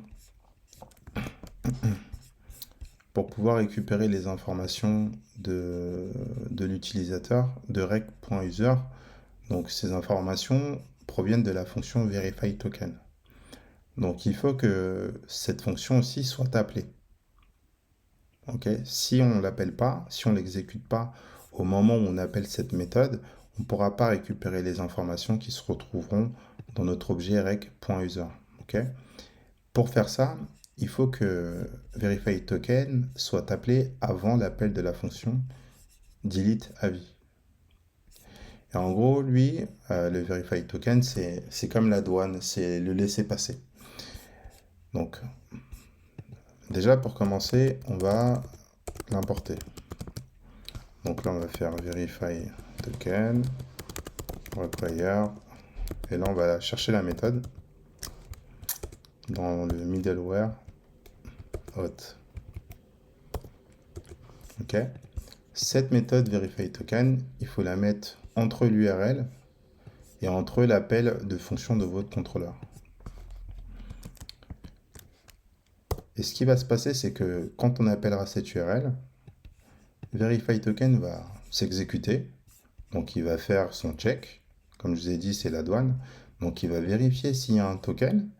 S'il y a bien un token qui est défini, il va récupérer les informations qui s'y trouvent et il va les stocker dans le paramètre user de l'objet rec. Et une fois qu'il aura stocké ces informations dans l'objet rec, ici on aura accès dans rec au paramètre user. Et c'est ce qui nous permettra par la suite de récupérer l'ID de l'utilisateur qui essaye d'effectuer l'action en cours. Ok? Et donc, du coup, si on n'est pas connecté et qu'on essaye d'appeler cette route, on sera tout simplement accès refusé. Donc, on va faire un test. Vous allez, même vous, quand vous allez tester, vous allez, si vous l'aviez jamais fait, vous allez comprendre au fur et à mesure. Donc, dans avi, on va rajouter une request. Donc là, c'est la request delete, on est en train de supprimer. Donc là, c'est URL avi. On a mis quoi? On a mis delete. Ok. J'ai pas les avis. Alors, les avis, on a quoi? On a ID 2, 3. Ok. ID 2, 3. Ok. Donc, ce que je vais faire, c'est que je vais supprimer l'avis qui a l'ID 3. Donc là, je vais voir si ça fonctionne. Donc, Canode ne peut pas lire la propriété. Ne peut pas lire la propriété de l'access token. Alors, j'ai peut-être mal écrit. Alors non, c'est pas une question d'écriture, c'est plutôt parce que dans notre serveur, on n'a tout simplement pas mis le fait de pouvoir lire ce qui se passe dans les cookies, un peu comme l'express.json. Donc, il va falloir importer un nouveau package. Donc là, on va faire const. Là, je suis dans le fichier serveur.js à la racine de l'application. Donc, cookie parser. OK. Cookie parser est égal à require. Est-ce qu'on l'a installé au début? Non, on l'a pas installé, c'est pas grave. Donc, c'est cookie parser. Voilà. Et donc, comme on l'a pas installé, on va tout simplement l'installer. Donc, npm i, hop, cookie parser. Voilà, c'est bon. npm i cookie parser. Et ensuite, on va le réutiliser juste en dessous de notre ligne express JSON. Donc là, on va faire un app use entre parenthèses, cookie parser, entre parenthèses aussi. OK? Et donc ça va permettre à notre serveur de pouvoir interpréter, de parser ce qui se trouve dans les cookies. Et normalement, ça devrait, voilà, ça devrait fonctionner. Donc là, on a tout simplement un accès refusé parce que pour lui, nous ne sommes pas le créateur de l'article, ok? De l'avis, pardon. On n'est pas le créateur de l'avis. Donc, alors, on va revérifier ça. Donc, qui est-ce qui a créé? C'est l'user2. L'user2, donc je vais me connecter avec lui. Lui, c'est test. Ok, c'est test@gmail. Donc, je vais me connecter avec les informations de l'utilisateur qui a l'ID 2. Donc là, ouais, c'était là. Là, je vais mettre test. Voilà, là, je suis bien connecté avec l'utilisateur qui a l'ID 2. Là, si je regarde mon cookie, donc j'ai mes cookies là, c'est bon. Maintenant, si je viens ici, d'ailleurs, je sauvegardais. Là, si j'essaye de supprimer, et là, il me dit, voilà, votre avis a été supprimé.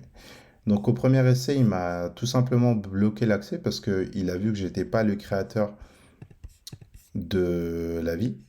Donc, c'est ce qu'on a mis ici. Accès refusé. Donc, ça correspondait pas. Et maintenant que ça correspond, il a pu me laisser supprimer l'avis. Voilà, j'ai plus qu'un seul avis. OK? Donc, Verify Token, vraiment, voilà, c'est deux méthodes, quoi, à mettre en place et à utiliser de cette façon-là. Donc, pour toutes les actions pour lesquelles vous aurez besoin de vérifier si c'est bien le créateur de...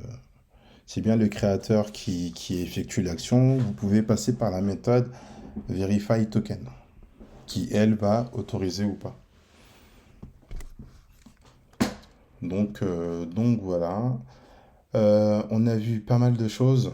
On a vu pas mal de choses. La vidéo, elle doit être un peu longue. Donc je vais m'arrêter là pour aujourd'hui. Là, avec tout ce qu'on a vu ici, je pense que ça peut vous permettre d'aller encore plus loin. Et puis si jamais vous voulez voir des choses, euh, des choses spécifiques, hein, voilà, vous laissez un commentaire et puis dès que je peux, je ferai ça. Merci d'avoir regardé la vidéo jusqu'au bout. N'oubliez pas de mettre un pouce bleu. Bien entendu, on est sur YouTube. Et je vous dis à bientôt pour un prochain tuto. Bye.